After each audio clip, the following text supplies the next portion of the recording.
you know, I had to do some administrative things. But, Yeah. well, no, but listen, no, I was here early, I was here.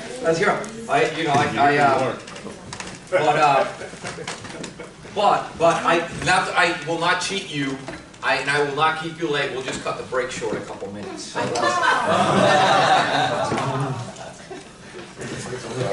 okay, well, we'll do a break then. That's it. Okay, Anthony. Here. I saw you coming in late. No, Brandon. Here. Wow. Brandon. Here. Kenneth. Not here. I think he must be. Juanita. Alexander. Here. Saw you late. James, I saw you. Marina. No. Alex Cohen. Here. Brian, I saw you late. Cynthia. Here. Christina. Jeffrey. Here. Sean, I saw you back there. Nathan, I saw you there. Ryan, I heard you. Aaron, I saw you. Adriana, I saw you. Armando, I saw you. Alec, I saw you. John, I saw you. Michael Washman. No. Jack. Chanel. She always sits by the pastelito, but she's not here. Andrew. Alana, I saw you. Oz, I saw you. Kyle, thank you. Pastelitos, courtesy of. Gracias. Courtesy of Two. That should be 2 points. Okay. Yeah. Listen, we got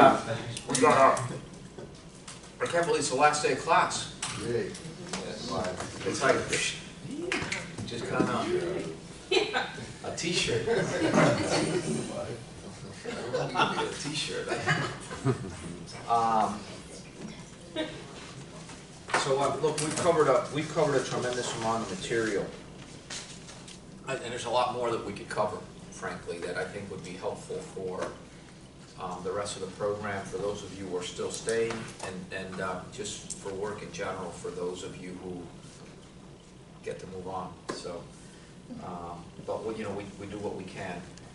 Today I'm going to try to continue with some diligence concepts. I do want to go over, really didn't get a lot of feedback on the development budget, but I'm going to go through what, how to sort of build one. So I do want to spend a little bit of time on that. I won't spend a lot, but I'll spend a little bit of time on that. And then we'll continue with the diligence stuff and the specific. There's a lot of different areas that I've done stuff like, let's abstract leases, let's look at property conditions reports, let's look at environmental reports. The ones I want to do today is just kind of a continuation of market analysis, understanding markets, and really from a leasing perspective. So I'm going to break up into groups, and we'll do a little bit of work. We'll make some presentations, and then we'll have a quiz after that. A couple of things. If I do it at the end of the class, and if we do it at the end of the class, and you guys are all going to be worried about the quiz, and you're not going to really listen to me, but from probably any high school athletic gym, you're going to see no pain, no gain. Right? I mean, that's an old, I don't know who said that, but it's kind of a buzz. And that happens in learning. So if we don't put the effort in, we're not going to learn. Some of you, I said it the other day, and I had a long conversation with Dr. Forgy yesterday. We've got a really talented group of people in this class. We've got a really diverse, well-rounded background. People from legal to to planning to development, architecture, marketing. We got everything, property management. We got a little bit of everything in here. And I continue to think the thing that's lacking is that pain, is that effort. Okay. I can't drive anybody. All I can do is make information available. And whether you do the case studies or not, that's up to you. Whether you do the Wall Street Journal assessments. I threw a bone out there. I don't really usually do that. I threw a bone out there to say, hey, if you missed some assessments along the way and you want to make up a couple points, take this thing. I'm not a good fisherman, I obviously didn't attract a lot, and it was kind of strange that a fair number of the people that did do it didn't qualify. So it's kind of, it's kind of like, okay, this is for people who missed things, but then people who had done them did it. I had some submissions. So let me stop that thought, right? So that thought is, you put effort in, hopefully you get result. If you don't put effort in, I promise you that. If you don't put effort in, you don't get result. It's that simple. In school, at work, and life. And those of you who are older, I think, know that. Those of you who are younger and are still young in your careers still think that things happen in your career by accident, right? Who's the chairman and CEO of Microsoft? Is that Apple? You guys would know Apple. Who's the chairman and CEO of Apple? Tim Cook. How do you think he got to his job? You think phoning it in? I bet you that guy's been working 20-hour days for a long time. So if you want to, what's the old, champagne taste and beer budget or beer effort? You want to drink champagne, you can't work for beer. You got to work for champagne. And you all have the ability to do it. That's the thing, right? At the end of the day, that's the thing as a coach that I like to tell kids all the time, the sky's the limit. You can do, my old boss has a boat. He's got a couple of boats, he's got several boats. But the one he fishes on is called What a Country. And it really is an incredible country because you can reach anything. You could come from nothing and be everything. But it only requires one thing, and that's effort. I still go back, a guy used to be the head football and baseball coach and the AD at my high school when I was a kid.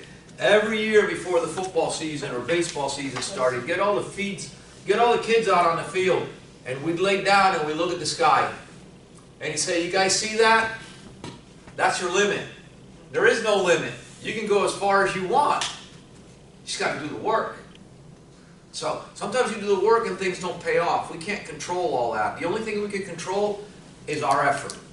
So, those are my parting words at the end of this class. Whether it's in this program or whether it's in your careers, you want to succeed, you want to have all the toys, right? You want to have all the toys, you got to earn them. And the only way to get there is by working. So, anyway, I just wanted to say that. And some of you, frankly, what's disappointing to me is I pretty much know what the grades are going to be because I figured everybody would show up today, and there's some grades that really should be a lot higher with just a little bit more effort, just a little bit more effort. So, okay, what's that? I don't want to get into it because I don't want it to in any way, I don't want to extract it into personal things. But once again, there were some issues. So there was some confusion this week in class on assignments and collaborating, and along those lines, there are opportunities in this program and in life to work on a collaborative basis. And there are times in which we need to work on an individual basis. And we need to have sufficient confidence in who we are when we have to work individually to do our own work. And if we don't have the knowledge base, all we need to do is go out there and get it. You have the tools, you have the resources. If you don't know, let's think in diligence terms. If we don't know how to read a title policy, well, pay a good attorney to read it, do it for you, right? If you don't understand about structures, don't pretend that you understand about structures. Go out there and get a good engineer. And we had a very contentious, very, very, very contentious condo board meeting 2 nights ago. And I wound up losing my cool. I started the meeting. I'm not even on the board, but I was asked to start the meeting to say, we got to work together. We're in this mess together. It doesn't matter where we've been. We got to fix it. And 30 minutes later, I'm yelling at some guy. Okay, so, but the real problem here, I did apologize, but the real problem here that we've run into is we have a guy who was our president, who we should have known better. 12 years ago, we had some hurricane damage. He was the president of the board. We started doing work. Halfway through the project, the guy quit. It's bullshit. I can't take this. Roll the clock forward 12 years later, fixing work from the last hurricane. We start doing this work. The entire project was budgeted at about $1.4 million. We're $2 million into it, but we're not even halfway. And we're not even halfway. And he quit last week. Okay? And you know what the problem is? He's a slumlord is what he is. He owns a bunch of apartments in Liberty City, and you know, it's obvious from just listening, he does work. He does crap work, right? But he held himself out in front of all of his neighbors and in front of the contractor as someone who knew what was going on. It was a project that got totally out of control. And instead of saying, hey, I'm in above my head, we had a structural engineer. Let's get the guy in. He's got a board around him. No, did everything on his own. Cut the guy loose, you know, and then, you know, it eventually blew up. So we don't have to know everything in life. Sometimes we do need to tap into other people. But there's times that sometimes we got to work on our own. So I just wanted to throw that one out there, okay? Two other administrative things, and then we'll get to, oh yeah, so one other one before we get to the administrative one. So I had several submissions of the development case study late, without any communication. Like, ta-da! You know, here it is. It's a week late. Here it is. Dude, you know, deliver good news quick and deliver bad news quicker. I got a problem. I'm not trying to look at the people who weren't involved, but you know, I got a problem. I can't get it done. And a couple of the, I don't want to say mature versus immature, but maybe the more experienced, you know, class members actually said, Professor, I'm running into a problem. Can I get some time? No problem. They wound up not being able to do it, but they communicated. But some other people, it's like, here it is. I'm like, well, what do I do with it now? And then we got to learn, this is a generational issue. From an old man, you got to learn how to deal with conflict. You don't like something, it's okay. It's okay to disagree with people. It's okay to deal with things that you don't want to deal with. Okay? You know, there was here's my case. Hey, here's some suggestions so you can complete it. I don't get any response, and I get the next case back. So, take feedback, and deal with it. There's problems, deal with it. You know, I had breakfast with a guy that works at one of the places where I invest, and we're going to have a problem. We are going to have a problem. And it's going to be a big problem.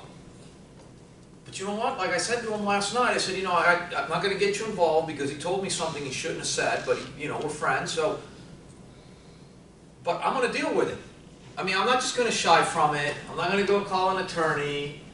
I'll deal with it. When the time's appropriate, I'll pick up the phone and call and say, look, here's our agreement.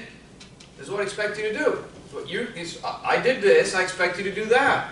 I'm not just going to like lay back or, you know, pout. Got to deal with problems. The world, there's a lot of different colors and a lot of different flavors, right? So, anyway, so, deal with issues. And take suggestions. A couple of things. You probably received, I got an email, I think last week, you probably received something regarding course evaluations. And sometimes we get access to them, sometimes we don't, I don't know. But make your comments. I mean, if you want to trash me, like whatever. You guys are like the greatest class I've ever had. You're great. No, you're great students. You know, I love you. No, listen. So this class isn't going to be taught. So you know, course-specific content may not have a follow-on effect, but the reality is, as instructors, having an opportunity to get feedback is good. I personally would prefer the feedback more directly open during the program. No, not right this minute, because I might yell back at you. Not right this minute, unless you're man enough to do it right now. No, but listen, and you should get into the habit as you know, those of you who are still in the program, as you continue to work through the program, say, listen, professor, this stuff is like, what's this good for? And you might not realize why it's good, or you might say, listen, I need more on this, I think we need more on this, and I think we need less on this. It's the only way that we can adjust the courses and the program going forward, okay? You don't see it, but the program evolves. I mean, we've, probably from day one, we're probably like half the courses are new, which means half the courses that were there before are gone. So there is always an evolution in the program, and to some extent that's gonna depend on the feedback that we're getting. So provide the feedback, please. The last administrative one is, I did check with Dr. Forgy because I wanted to make sure that those of you who stay in the program and are signed up, you have a week off next week. Yay! You have a week off next week. But those of you who are taking this class in the second half of the summer term, it starts the 6th of July. He says he's going to send an email, he's going to put it on your calendars, he'll send another reminder, he'll send another reminder on the calendar. But on the 6th, he doesn't want to hear, oh geez, I didn't know we had class. So the 6th of June, I'm sorry, the 6th of July, you're back to school, okay? 6th of July, okay? 6th of July. And those of you who are done and graduate, congratulations. But those of you back, 6th of July, okay? Any questions on that? No? Okay. What happened with the 10-year Treasury this week? It went down It went down to what? 2.059. Well, that's where it closed, but it actually went below 2 Yeah, it did. for during a couple of days. And what was happening with the stock market? It's going up. Historic highs. Yeah. And so, and what happened in the Strait of Hormuz 2 days ago? Boom, boom, right? I mean, conflict with Iran. yeah. So there's a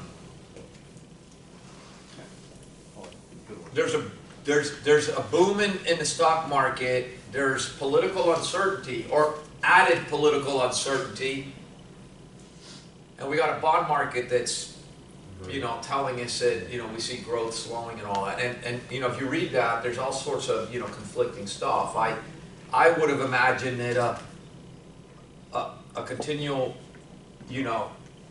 reduction in the yields would have slowed the stock market down, and it didn't. It's like the stock market's acting like there's no problem at all, and that there's no sort of concern with what's happening geopolitically. So we have had essentially from 2.45 or something, and we've come down almost 20%, 40 basis points, 20% in 7 weeks. Now that's a huge move. It's a huge move. So there's no, it's good or bad. It's right or wrong. It makes sense or it doesn't make sense. There's an old adage that's something about,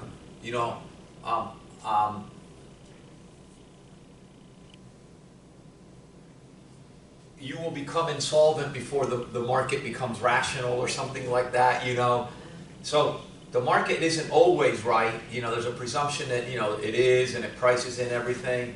But the markets aren't always right, but we need to understand what they're doing, okay? And so when we make decisions, going back to when we make decisions, in the real estate space, we make decisions, we need to understand what the capital markets are doing, where debt is, okay, and where the equity markets are and what their expectations are. And things, things that, it's kind of curious, things that carry over from a program like this to real life. One of the questions that was brought up in my condo board meeting the other day, so one of the previous assessments that was done, there was a loan taken out. It's a construction revolver, and then it terms out. So after the construction is done, it terms out over 8 years, and it fully amortizes over those 8 years. It's, what kind of interest rate do you think it has during the revolver period? Variable. Variable. What kind of interest rate does it have during during the term. Fixed, so it converts at the time it goes from the construction revolver to the permanent. It's fixed. What do you think happens if you prepay during that term period? There's some sort of prepayment penalty. So the lady in front of me, I've known her a lot of years. She's not the sharpest tool in the shed. I don't understand that. We shouldn't have, and so I tried to explain to her that it had to do with matching, but you didn't understand. But I said, look, Corinne, we do this all the time, okay? When you fix interest rates, you want a great interest rate and you want it fixed, there's probably going to be a prepayment associated with it, okay? You know, prepayment penalty. So stuff carries over from here. You know, interestingly enough, we talked about leases some weeks ago. What do you have to do with a lease when you have a lease, a long-term lease? What do you have to recognize? No, if you are the lessee, not the lessor. If you're the lessor, you would recognize income on a straight line basis. That's correct, Oz. But if you're the lessee, what do you have to do to recognize a lease? You have to recognize as a liability the net present value of your minimum lease payments. You have to recognize as a liability the net present value. What do you think's happening to WeWork? They're going public. Now they got to adjust their financial statements to conform to GAAP. Now they got to recognize billions of dollars of debt that they hadn't recognized before. Something you learned in class might affect your decision whether you get in the IPO or not, right? I mean, I don't want to spend a lot of time on this. Large private equity funds may not deliver returns, and so Cambridge Associates, a large institutional money consultant, so the large endowments, family offices would rely on people like Cambridge, like NEPC, Northern Trust to help them with their investment choices. Cambridge is the biggest one. They've got like 1,400 clients. And what they're basically saying now is private equity has gotten so big, their funds are so big, you raise, what does SoftBank raise, $100 billion? They're saying the deals they have to buy are not giving them any sort of excess return over what the stock market would typically, or what the S&P 500 would give them. And it's kind of interesting because there's always been a premium return in private equity because of the liquidity concerns. And so it looks like that's disappearing. Fortress, which were the guys who bought our company, who have now been bought by SoftBank, have just bought $1 billion worth of Japanese apartments. $1 billion. I talked to you guys about Matt Cowley the other day, the guy that used to work at Fortress that is the CEO there. They've finally acquiesced to shareholder concerns and they're reformulating the board. So, I mean, these are all things that we talk about them in little spurts, but, we talk about why it's important that an auditor addresses the board of directors and their audit opinions, because the board of directors is a representative of the ownership. And they really are responsible for direction of the company and for directly supervising management. They don't do day-to-day management, but they're the ones that have skin in the game. So when we look at the capital stack, we need to understand what are the different rights and obligations and responsibilities that are ascribed to the debt component of the stack and what's ascribed to the equity component of the stack. This stuff all carries over. We can talk about it in the context of numbers, but it does carry over, okay?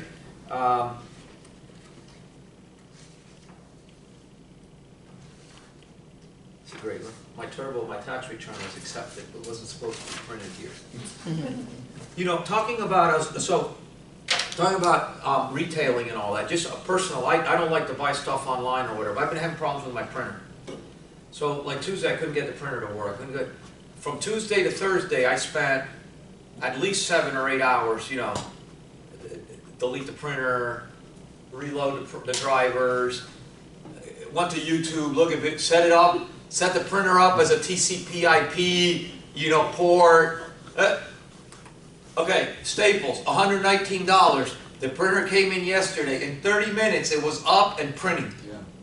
It's crazy. So, and I didn't have to go to the store. But then, why do they have stores, right? That's, and that's the problem that retailers are going to sort of run into, Google commits $1 billion to the San Francisco Bay housing market. $1 billion. So they're going to repurpose $750 million worth of land for residential purposes, and then they're also going to create a $250 million bond to provide, or fund to provide financing for developers. Problem: how do you attract talent, right? How do you attract talent if you can't provide housing? And there's been, since we talked about housing and the unaffordability of housing in major markets 2 weeks ago, there have been a ton of articles coming out about South Florida in particular, but the country in general. The problems we're having here, you know, really are worldwide problems, okay? And companies are realizing that, right? So if we're essentially at full employment, if unemployment is 3.5%, and you're growing as a company, how do you attract talent? How do, you know, if Styles were to, you know, want to hire 20 people, how do they live? How do you attract people? You know, I tell my old boss is opening up a charter high school now in Doral. It's opening now, the 6th and 12th. They got to hire 50 teachers. How do you attract 50 teachers from top colleges to come to South Florida and live if they can't afford it, right? So you know, so companies are starting to. It used to be in the pre or the beginning of the industrial age. If you go back to industrial Europe, they would provide housing. And if you stop to think in this country, like when the railroads were being built, you provide housing for the workers. And I can tell you, and you know, I told you I did an affordable housing deal in Mexico some years ago. They provided housing for the workers. There wasn't talent in Mexico City. They had to bring people in from the country, but they had to provide housing. So maybe in a more primary sense than what Google is addressing, but I think we're all, companies in general, are going to have to address that. Just some other sort of trends. 10-year commercial real estate boom appears to be winding down. That's Sam Zell. Does anybody know who Sam Zell is? It's an old crusty guy, old. Equity properties, equity apartments, equity office, equity international. It's a big, big real estate investor. He's been very successful for a lot of years. And he was, I think, very astute in 2006. He sold off equity office properties to Blackstone for a huge number, 20-some-odd billion dollars. I mean, he seems to have a knack for understanding what's in the market. I think he owns the Chicago Tribune. I think he owns the Cubs now, by the way. I'm not sure, but you know, very wealthy man, but very tied to real estate. Very simple. You know, he's not going to talk to you about, you know, expected returns and volatility and all that. He just has a lot of gut feel, and he's saying, look, there's been a huge boom. You know, he's concerned. You were asking about some weeks ago about data center REITs. One of them is CyrusOne. So curiously, on the other side of that, their CEO is saying he thinks there's going to be a 10-year run because of, you know, migration to 5G. He could be right, but not, you know. Airports are the new mall for luxury brands. That's kind of curious, right? You know, retailing on the streets having a problem. When you're in an airport, what do? Well, and you may not buy, but you definitely walk. You go into the stores, and you may buy, but you know. Here's a good one. Does Barnes and Noble have a future? Yes. I'm sorry? Did all the stores just get purchased? The company was purchased by a private equity group, or a hedge fund, really. And so there used to be, what was the other one called? Borders. There was another bookstore called Borders. No, they're not. When was the last time you bought a book? Okay, no, but okay, but did you read it? Yeah. Okay, no, just checking. I saw it. You read it. Okay. Yeah, I did. I was on the plane the other day when I came down from New York, and I'm looking around, and there was a guy who had a book. This guy. This book. But John, you're probably closer to my age, maybe. I don't know, closer. You know, anyway, I don't know. If you would have traveled, Jeffrey, if you would have traveled on a plane some years ago, what was everybody doing on a plane? Reading a book. Pretty much book, yeah. Reading a book. I'm sorry? You know the Walkman? Yeah, the Walkman. Oh. Well, people have kind of like Walkman type stuff now, you know? You know, they got their wired. What was the cartoon I saw there that was great? It was a guy on a plane, and he had a book open, and everybody was taking a picture of him with their iPhone, you know? It was like, wow, look at that guy. But I don't know, I don't know if bookstores have a future. You know, the one of the two big retailers is gone. You know, I don't know if this one survives. It's kind of like Sears. It's like a big department store. We need to buy stuff. So the question is, how do we buy it? How do we buy it? Where do we buy it? How do the retailers position themselves in order to, support that demand? And perhaps more importantly for us is, where do we play in that game if we're interested in retail? Do we build strip centers? Do we build regional centers? Do we build industrial and office? Do we build data centers for people to be able to handle the online? Where does that work, right?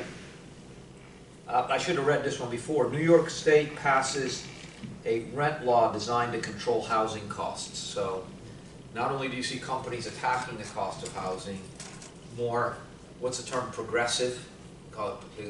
It sounds nice when we're progressive. More progressive states are enacting rent control. Now, what does that mean for the property owner? What does that mean for your return expectations, right? Did they take that into account at all, actually? Is it just like, they could lose money if they... Yeah, I don't know what happens day one. I mean, I know that, for example, in New York, there's been rent control laws and rent control apartments for, going back to the Depression era. Is that a taking? I'm sorry? Does that constitute a taking?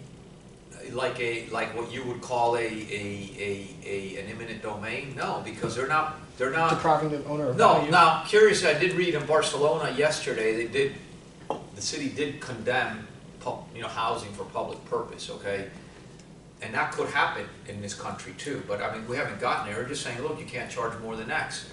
But then, if you've got Y invested in it, that's going to affect your return and your ability or the value when you sell it, right? And that's where I know it's been an issue, right? Now the problem is, I tried, about 3 or 4 years ago, I had a couple of students that were interested in the whole affordable housing issue. And at the time, a good friend of mine was deputy director of the Miami-Dade Housing Authority. So I said, look, I'm a good friend.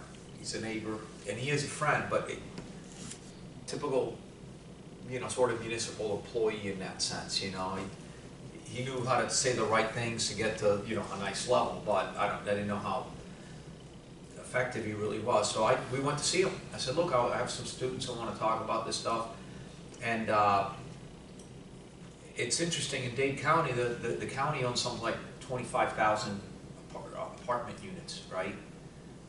But like 4,000 of them were empty. And part of the problem is they don't have the structure or the mechanism to refurbish them quickly enough to turn them back over to people, And so, I mean, definitely there was a case for somehow privatizing, public purpose, private management, right? To try to, I mean, if you own the units, damn, put them to work, But where this guy was more interested in was actually developing. And so there's gazillions of programs. If you ever go into the HUD website, they're all Fannie Mae, the housing authorities, the state, because the funds come from the federal government to the states, from the states down to the municipal government. There's gazillions of programs out there.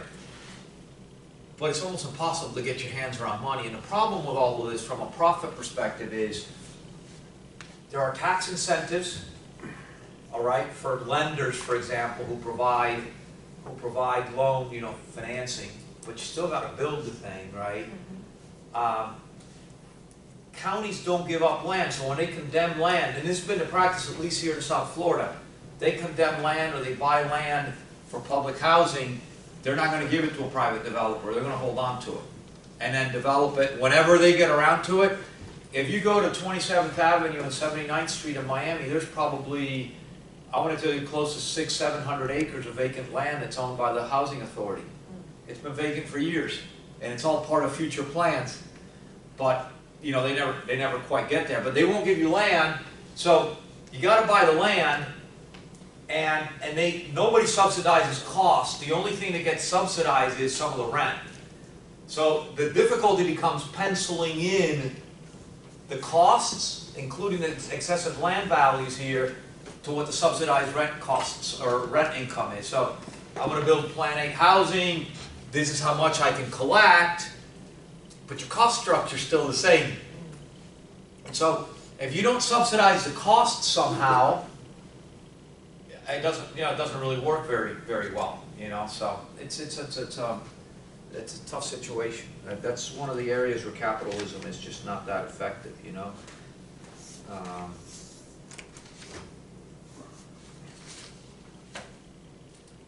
Does anybody have any current stuff they want to talk about? I Yeah, read recently where there's kind of a move to retail for things right now too, where there's certain, I don't remember the stores, but they're opening up stores where they had been closing them before, where it's like a reversal of that trend you were talking about earlier. I mean, listen, spending continues. One second, I'm sorry. No? I read a really good article in the I think it was the South Florida Business Journal. I think Beth Azor put it together, and she was saying that back in the day they had the catalogs for retail, and that's kind of what you have to view. Like retail isn't necessarily dying because back in the day they had catalogs, and now we just have the internet. Back in the day, yeah. I mean, like I spent like 10 years in an industry where Lansing. I spent 10 years in an industry where a lot of our client base were direct marketing merchants, and we do the catalogs. We design them and we print them and distribute them. So the channel becomes the issue in what you're talking about. I'll come to you in a second, Ryan. Consumer spending keeps going up, so we're spending. So I think that the challenge, and I'm not a retail guy, but I think the challenge that retailers have really is just, again, finding where they meet. What was the, I've been reading The Economist since like the early 80s, and it's an odd publication, but it's interesting to read, and it gives you the world from a non-US perspective, which is important. You don't always agree with it, but you gotta read it. You gotta read what other people are, And many years ago, I remember when cellular telephony was coming out, there's an editorial that said, in the future, talking to somebody, so right now when you talk to somebody, it's about time and place, because you had to find a person somewhere where they could talk to you. So I called you at 3 o'clock, so this is, here, you young people, you want to, if you would have called when you were courting your wife, that's probably a word you've never heard, when you're courting, you would have called her house. There would have been one phone in the house. It was in the living room, and her father would have answered the phone. And he would have said, "Who are you? And what are your intentions? And what do you know?" And then when you got through all that baloney, then she would get on the phone in the living room while the whole family was there, listening to the conversation. Okay? Then second line started happening, and they started getting put in bedrooms and all that. But it was all, if I want to talk to somebody, you had to find them in their office at a particular hour. And I said, what telephony is going to take away is the space component. Because people carry their phones around with them. And sure enough, that's what it's all about. I mean, you don't even call people in their office phones anymore, even if you know they're in their office. You call them on their cell. Well, retailing in a way is the same thing, right? People are going to buy. The question is, where do you meet them? Where's the intersection? The intersection was always at the store. And then direct marketing came along, so there were the catalogs, or you get on a plane, and it was something called, what was it, that thing? SkyMall. Yes, Skymall. See, yeah, in some semblance of it, right? But it was like a compendium of a bunch of different catalogs. So they had you captive, and you'd say, "Oh wow, that's kind of cool. Maybe I'll buy it or something," But it's all kinds of different channels now, right? And so what Tracy was talking the other day about something called Shipt. I've never heard of that. I'd heard of Instacart. Then the next day I saw a guy at Publix with a Shipt shirt on, you know, but and you were buying Uber Eats. I mean, and you're like, yeah, so I'm like thinking, I mean, eating's a sensory experience. You want to go to the restaurant, you want to be served. Shopping can be like that. I mean, for certain things, you know, you get that kind of tactile kind of experience Yeah. other than seeing it avocado. one-dimensional I need a view fork and and avocado, order. please. It's like I hate shopping, but I'm with you. I think you need to. I asked Tracy, I said, but like, I actually like going to the supermarket and like squeezing the tomatoes, you know? Like seeing people. But maybe I'm crazy, you know? But there's all kinds of different ways and patterns are evolving. Now, a lot of times stuff is circular, right? So does it surprise me to think people are opening more stores? Not necessarily. But maybe stores are going to be a little bit different, right? So in the state, I don't know much about the Staples model, but they're definitely reducing footprint. But they're also using their stores almost as distribution centers. So when you order something, it's coming out of a local store. They're saying, okay, we got to have all this. We got to have all this space. We got to store the stuff somewhere, and people are still coming into the store.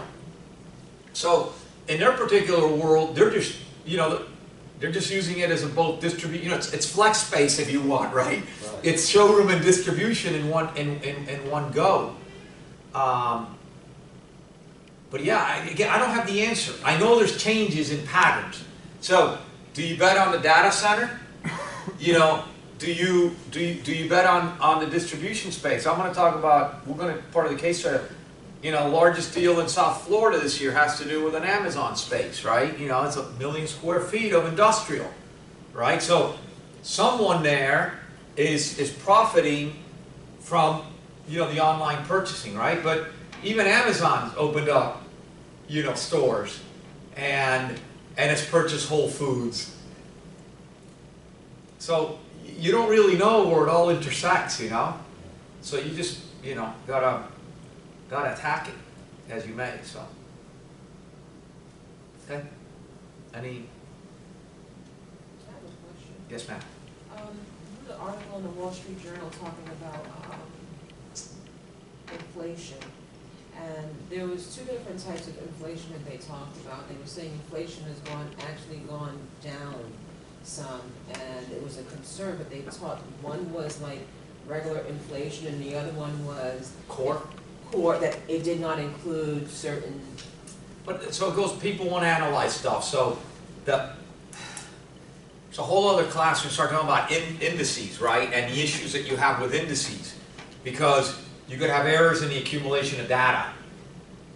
But the index or the data may not be, or the index may not be totally comprehensive, right, of something. So, for example, we talk about the market being the S&P 500, but the S&P 500 is not the most collective measure of stocks. There's a Wilshire 2000 or 3000, which doesn't even have 2000 stocks anymore. But, you know, so CPI, which is what we use for inflation, you know, the consumer price index. So there's a producer's price index and a consumer's price, and there's a basket.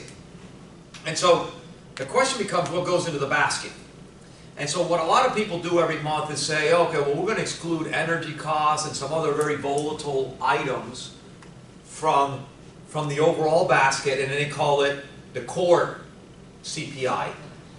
But there's still the question with, is that really measuring the reality for everybody, right? There's a housing component there.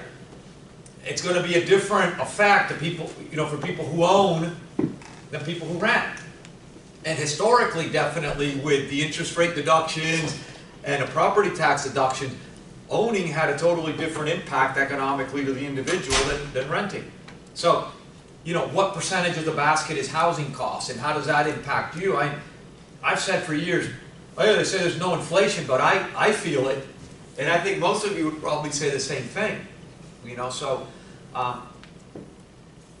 there's definitely been a slowdown, and that's the big concern that a lot of people have out there, because what is negative inflation? What is it called? There's a term for that. Deflation. Deflation, right? You either inflate or you deflate. And when you deflate, what happens to asset values? Drops. Drop. What was the depression? There's a huge deflation. So you owned a house that was worth 1 and now it's worth a half. You own stocks that were worth 100, now they're worth 20. So deflation may sound good, oh, prices aren't going up, but the implication of that is there's a huge reduction in asset values, which is a reduction in wealth. So we got to keep an eye on all this stuff. So yes, Brian. I got another current event. Go. There's a Supreme Court case that ruled that municipalities that have kind of takings, historically federal courts were hesitant and left it, they kind of closed their doors to these type of taking cases that were done by the municipalities. And I think a 5-4 decision ruled that federal courts are going to start being able to hear some of these. It was, the case was this lady had a cemetery on her property, and they ruled that, like a historical cemetery, that it was public access during daytime hours, and she contended that it was a taking of the property value, was made all the way up. And I think the precedent that was set is that federal courts cases are, federal courts will hear. Yeah, so you know, I'm not a constitutional attorney. I mean, there are things that the Constitution gives the rights to states, right, and to municipal governments, and there are state institutions that also separate powers between states and municipal governments. I mean, listen, I think there's always been the argument as to whether the government really has the right to take something for the public good. And if the federal courts have never looked at it because they defer to the states and they're obviously looking at an interpretation of the Constitution that gives them the right to do that. But yeah, it impacts real estate, right? Because, I mean, and I've said, and this happened to us, I've said it before, you know, the highest and best use of land is usually a government taking over if you've got a good attorney to extract the highest value. You know, because if the government's got to build a road to the land you got, they got to pay you.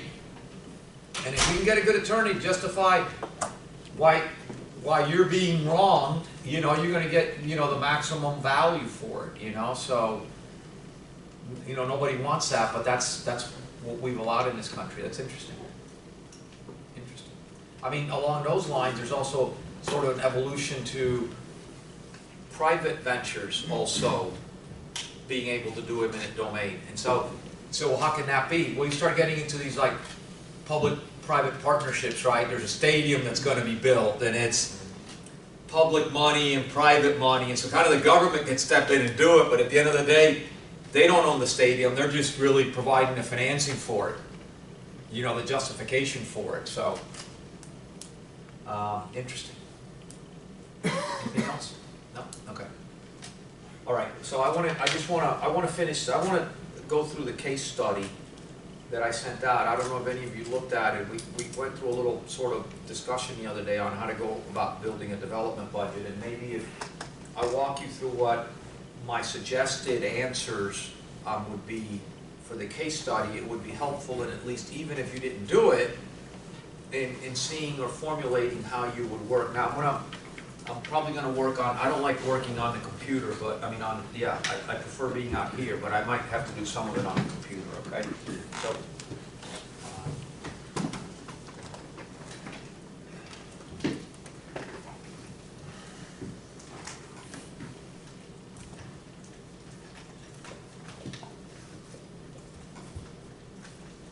What's that extra credit right there? excuse me? No, go back. Once upon a time, when some people who had worked really, really hard in a class were like really dangling whether they would pass or not, I would have assigned an extra credit assignment for them to come and make a presentation. But I stopped doing that a long time ago. And so, but you know, kind of the implication of that is that someone's worked and turned on all these assignments, and so anyway, it doesn't matter. You're sure you didn't want to look at like the Grubb and Ellis financial statements or something like that? Isn't that what you wanted to look at? Oh yeah, okay, all right. So there were two sort of case studies here, and I'm gonna. Oh, these things, hold on, I gotta put this, I gotta put it on the desktop. Don't ask me why, and it might break the link, I don't know why.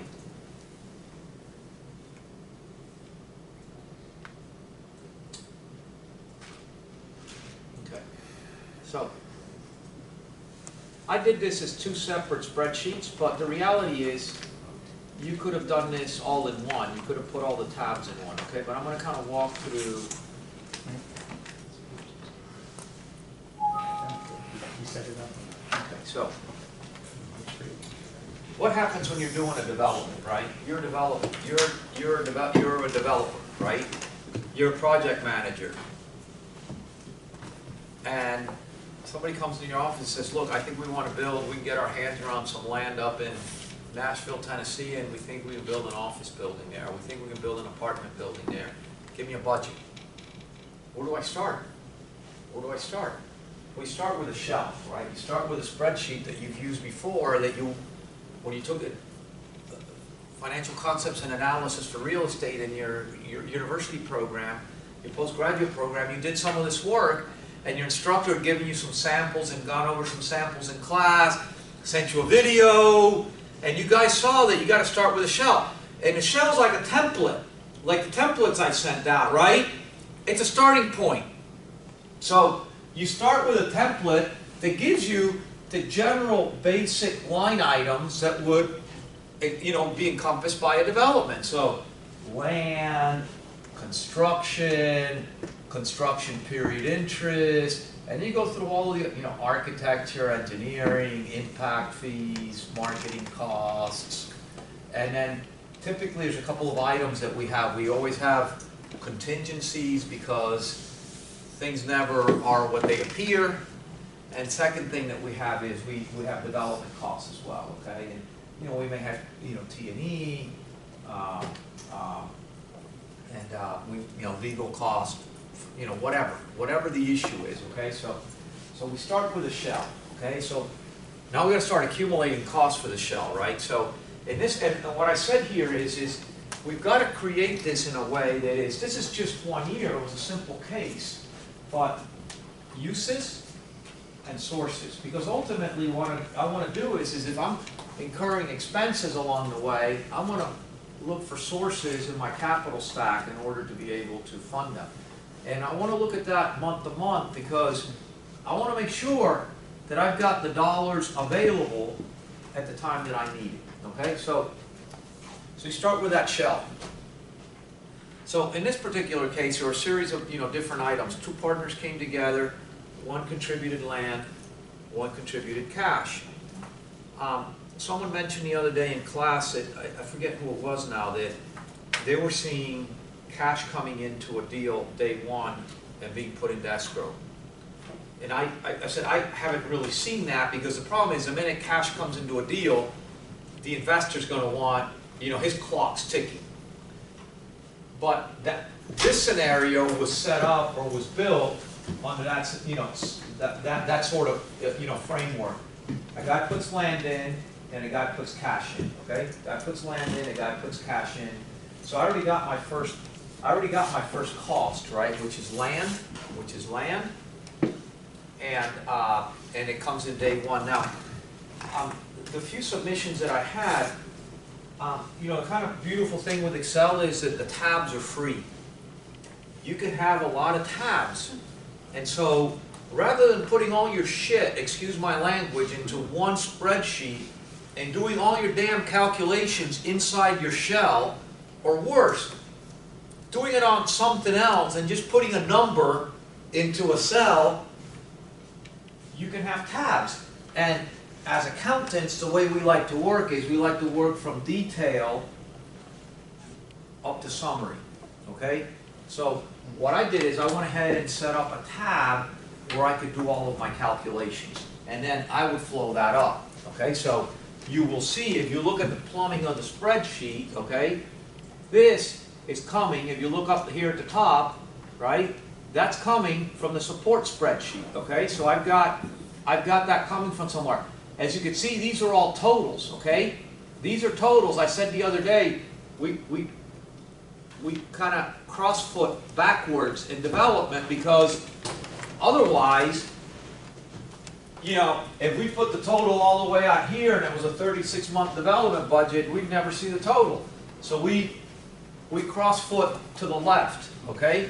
Like they would in certain parts of the world normally, okay? So, what I did, you have to do it this way, but what I did is I created a spreadsheet similar in format to what my summary would look like, and then I went caption by caption, okay? Line item by line item, okay? Scheduled value by scheduled value, whatever you want to call it, and it started building my case. So I gave some cases. It was 38% coverage. There were 12 acres. So you could ultimately work back up to you're building a 200,000 square foot building. Okay? And 522,000 square feet and of land, $5, $2.6 million. It was contributed in January. Boom, that goes to the front. So now I got my land. I got my first line item, and I got the first month in which it's being used in my development summary, right? So, what's the next thing I got to do? Well, I'm going to jump for a second, okay? And I'm going to say I want to get my construction budget. I'm going to call my construction guys and get some sort of estimate from them. Now, this case had information in order to compile that at the construction company level. Do we in a development budget need to put all of the scheduled values of construction in a development budget? My experience is no. Okay? You can carry that detail somewhere else. You don't need to put, because then your development budget is going to be like this and you're never going to be able to follow it. Okay? So you can carry your construction numbers somewhere and then just bring totals over. Okay? So that's when. So then I gotta, you gotta work in an iterative fashion, right? So I go to my other, and I go to my construction, right? And I do something similar to that, okay? I use format similar to the G703 that I sent, okay? So, well, basically I took all the scheduled values, right? And the basis for what the cost would be. Went, detailed the calculation out, and ultimately came up with what the construction budget was. Okay? $7.87 million. Now, as a developer, I'm going to carry a contingency for that. As a construction company, when you give numbers to your client, you may carry a contingency, but the developer's contingency is not the GC's contingency. So I'm going to have a contingency if I have change orders along the way, or there's issues on site that I'm going to be covered. Okay, so you're not seeing a contingency number here in the general contractor's books. Okay, so $7 million, and so I know now I'm going to go back to my development budget, because the contractor's giving me day one. He's only giving me these totals, okay? He's saying, look, you're going to pay $7 million. The question's going to be, well, how are you going to incur that? Now, the construction company may give you their curve, or you may have one. I invented something here. Construction stuff's kind of like an S-curve most of the time, right?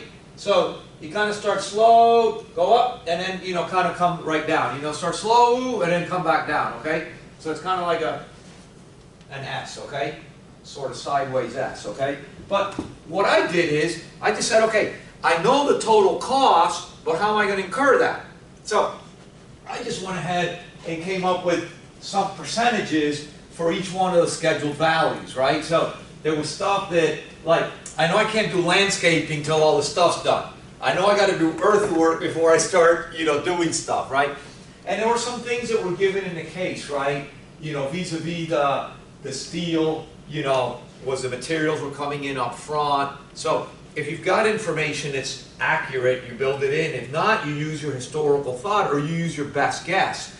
So I just kind of said, look, I think this is how it's going to happen, and then I just applied those percentages to the costs, and now I'm able to go back to my development budget, right?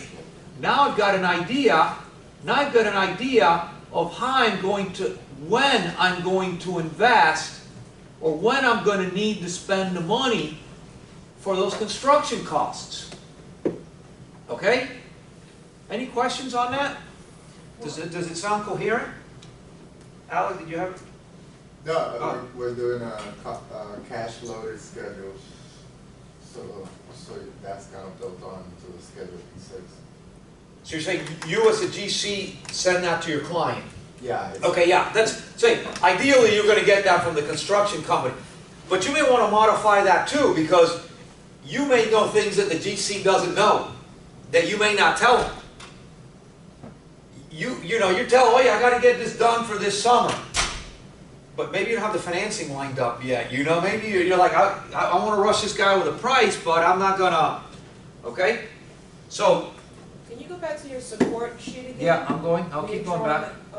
Okay, so your percentage is, the 11.11, is that how the I money just- is being distributed? Well, I just said, the profit, the general conditions, I just spread evenly across the project, the estimated project life. Okay. Now, you may get general conditions reimbursed based on your, it depends what you contract, depending on what you spend. The reality is because you're going to have the crew there the whole time and your overhead's going to be there the whole time, the logic would be that the general conditions would be split evenly. But you can contract that to pay that on a percentage of costs, okay? What do you see? I think you want your GCs to grow as the curve grows and Yeah, so I could have then totaled all these up, right? And done a percentage of the overall and sort of estimated what the general conditions would be based upon the percentage of cost on time. But it's not perfect, okay? Yeah, obviously, he's not going to have as many people mobilize or many expenses day one as at the end. But right now, I'm just trying to get my hands around this thing to try to figure out more or less. I mean, I'm talking about $250,000 out of $12 million. That's not going to make or break my cash flow right now. But I got to start somewhere. Okay? And as time goes on, then I'm going to start honing this. Okay? Yes, Ryan. Why did you front load the general contracting fee, just from your experience? I did, and I spread, that's what we were just talking about, the GC. We were just talking about, I spread it evenly. The GC fee, the one down from there. 200. Oh, I'm sorry. Okay, because that one, so the assumption I used was, my general conditions, you know, I'm going to drop the box out there, and I'm going to have garbage coming out, and I'm going to have internet and all that. I'm going to have that fixed across. But my profit is going to be based on the percentage of my billings. Now, going back to the, you know, repeating a point, you may piggyback those both at the same time, or in the same methodology. Off of buying steel, they're going to get their biggest kick in the morning? Listen, this is this case. I was wondering, yeah. This is this case. And, you know, I sat there in my office one day and just invented this. Yeah. So, you're not going to order all your materials day one. But you may get a lot of materials earlier than you need them because you got to have them on site for when you have it. or deposits and material. Or deposits on material, okay? So, listen, I'm just trying to conform the response to the case, but it's the methodology that's important, right? You know, in this particular case, we knew we're buying the material at that particular point. Yeah. So the guy's making the bulk of his profit up front. Okay? Any further questions on this? Okay, so I'm just going to go back up.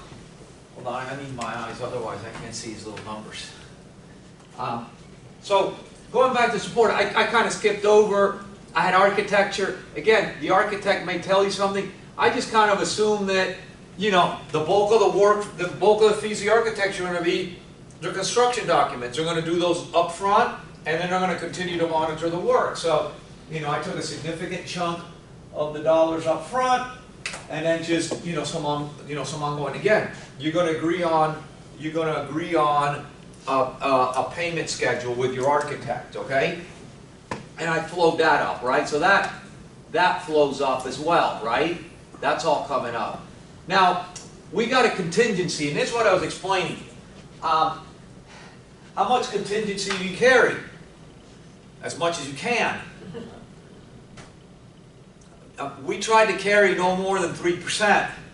And hopefully you've got either, we had an in-house GC, but hopefully if you don't, you've got 2 or 3 go-to guys that are good enough day one to already start giving you numbers without actually pricing the job. That with a 3% number, you're going to be close enough to be able to start talking to a bank, okay, and start talking to joint venture partners, okay? Notice I want to jump to contingencies because there are hard cost contingencies and there are soft cost contingencies. Now, people play with that because sometimes people are going to add a contingency on a contingency. How much contingency you carry? As much as you can. As much as your budget can carry and still making financial sense. So, in our particular case, we tried to have soft cost contingencies in the 1% to 2% range, but we did not put a soft cost contingency on a hard cost contingency. Okay, so we weren't doubling up on contingencies. And then the other question becomes, if you got the land locked down, do you put a soft cost contingency on land? Well, you shouldn't. Okay? But these become points of negotiation with your joint venture partner, with your equity partners. Ultimately, what can you carry in a budget, right? How much flexibility do you want to have or give people? Finance, okay. So I'm not going to go through each one of the line items, but in detail. But the case talked about permit and impact fees were X, marketing costs were going to be X, we estimated legal fees at Y, and so on. And so we put stuff out there. We figured, look, we're going to have marketing costs. I think the case talked to there was a lease signed at the beginning, so you pay the 50% up front. You're going to pay the balance of the 50% at the end. Probably a lot of legal fees up front to formulate the joint venture, and then just some stuff along the way. But there's a couple of line items here that I think are important. The first one is financing. So, how do construction loans work? We talked about debt being either interest only, partially amortizing, or fully amortizing. In what realm does construction financing fit in? Negatively amortizing. No, it doesn't negatively amortize. It's interest only. How do you pay the interest? You typically have an interest reserve built in. Why do you have an interest reserve built in? Why don't you service the interest? You don't have cash flow.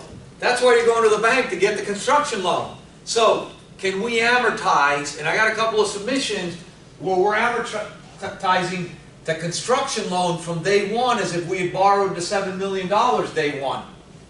Or if we borrowed so we had an $8.5 million commitment. We had a commitment for a greater value than what we needed. You don't typically see that. Typically by the time you get the commitment issue, it's going to equal whatever the contract value is going to be with your GC, okay? But you may get a term sheet with an estimated value that may be higher or lower than where you're at. And then you just start sort of triangulating that and negotiating that. Okay? So how are you going to draw down on the construction loan? In the manner in which you're incurring construction costs, right? So, and then you're going to incur interest based upon the outstanding balance. So, I mean, I'm not telling you this is the only way to do it. I just kind of went and said, okay, I said, I'm going to borrow so much in the first month. This is just coming from, my estimate of what I'm going to spend, right?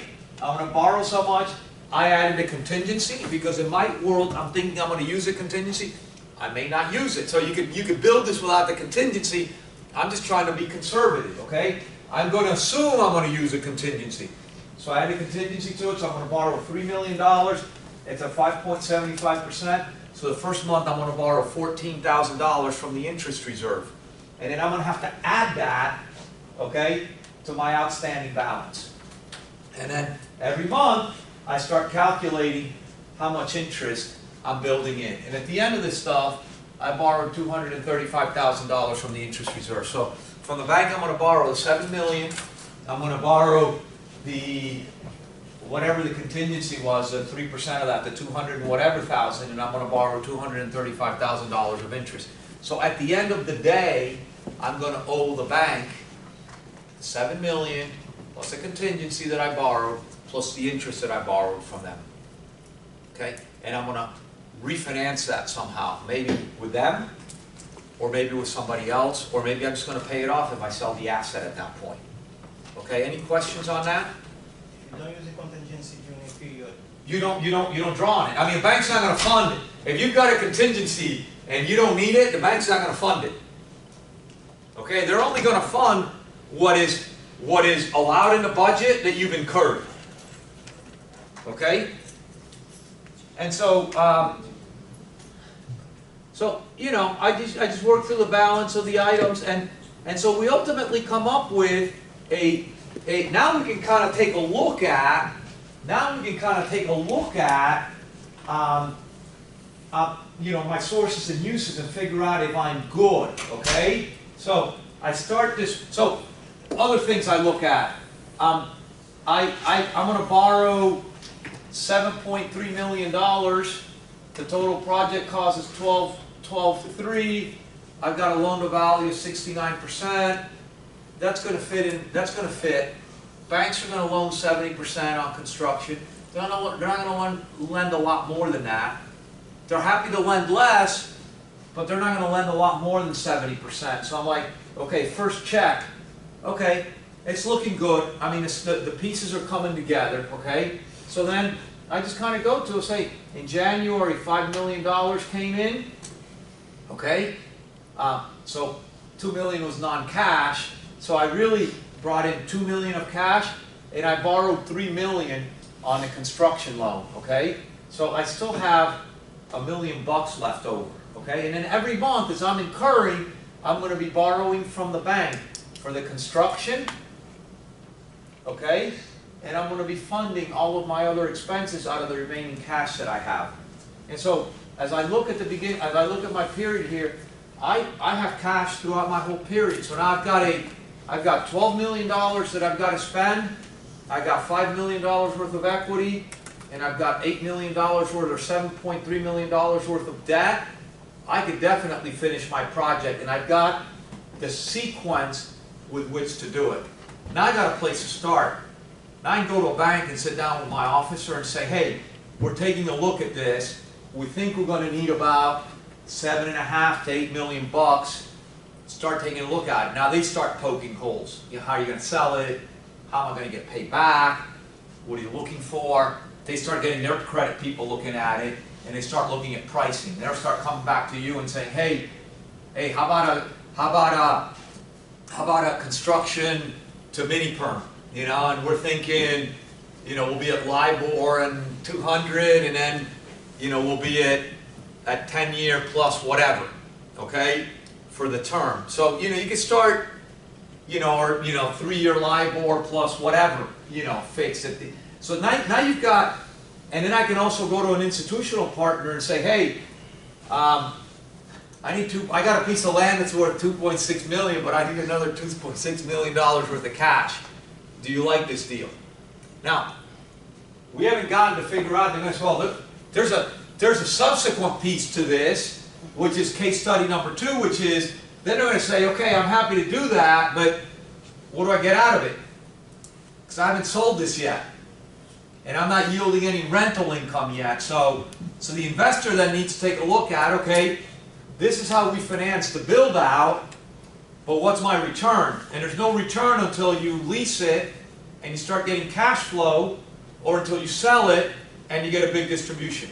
Ryan, your question? Do you finance the commitment fee? Well, I can't tell if you No, finance it day one, it's on no, interest. no, commitment fees, so, You pay it right out of your equity pot. That sounds right. It's So- just like a retainer, right? it's not a retainer, commitment fee, That's it's a origination. fondo perdido, as we say in Spanish. Cash money. It's like gone. So the sequence, the sequence would go like this. You go to a bank, you show them this, they're gonna give you a term sheet. It's a non-binding commitment.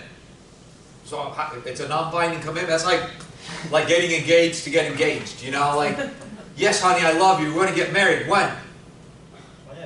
No, not mañana, someday. It's a promise. You say, It's a promise. so the term sheet is just something to start negotiating around, okay? And you're gonna go to a couple banks, they're gonna give you a couple of different things. When you're ready to go to a bank, you're likely not gonna get more than one commitment letter, because you're ultimately gonna then go negotiate with a bank. When they issue a commitment letter, that is a binding commitment from their perspective the minute you pay it, meaning they have got to create capacity in their balance sheet to fund that as you need it. So you can't get it, if you commit, if a bank commits to you, they can't come to you mid-project and say, we don't like this project anymore, or listen, we don't have funds anymore. They're making a firm commitment, and part of the disclosures of the bank is the unfunded commitments that they have. Okay? At that point, the minute that you accept their commitment, they're going to expect you to pay something. And that's part of their compensation. And they're going to take it as income day one on the books. They're not going to amortize that. That's just the way banks work. They're not going to amortize that over a period. They're going to recognize that as income day one. That's just kind of the business practice. So that's kind of how this would work. I have a question. Yeah, I'm going to go back to construction because we haven't finished the construction part of the project yet. But this is the way the development would work. Yes, ma'am. Development fee, 4%. Yes. Okay. That's actual profit that developer is taking to do this? No?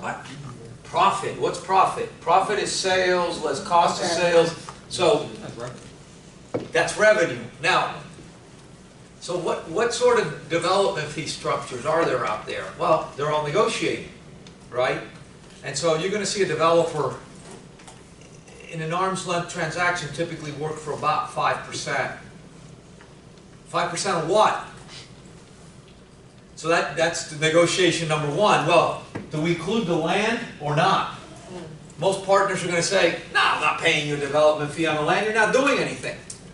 Okay, so that becomes, do I pay you a development fee on contingencies? No, so you get into all these back and forths on what you are going to pay a development fee on. What you may be able to get are situations where you may get a less than 5% fee, and you might get some direct employee reimbursement. So I've seen where we'll work for 3.5 points, but then you're directly reimbursing a project manager, an assistant project, similar to the general conditions in a construction agreement. You'll work for a lower fee, but then that fee really is more of a profit because then your direct costs associated with that are going to be reimbursed.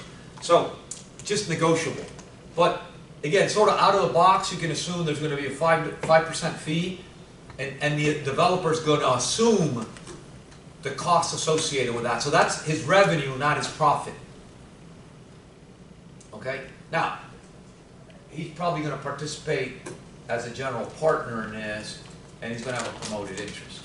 Okay? So that's where his real profit's going to be.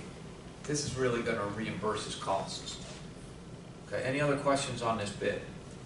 Does this make sense? Wasn't that hard, was it? I make it look easy? When you do stuff over and over again in life, it becomes easy. Is it hard or easy to ride a bicycle?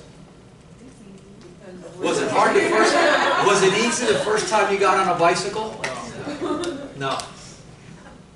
So, anyway, sad story. very few kids ride bicycles today, so don't invest in bicycle stocks, you know?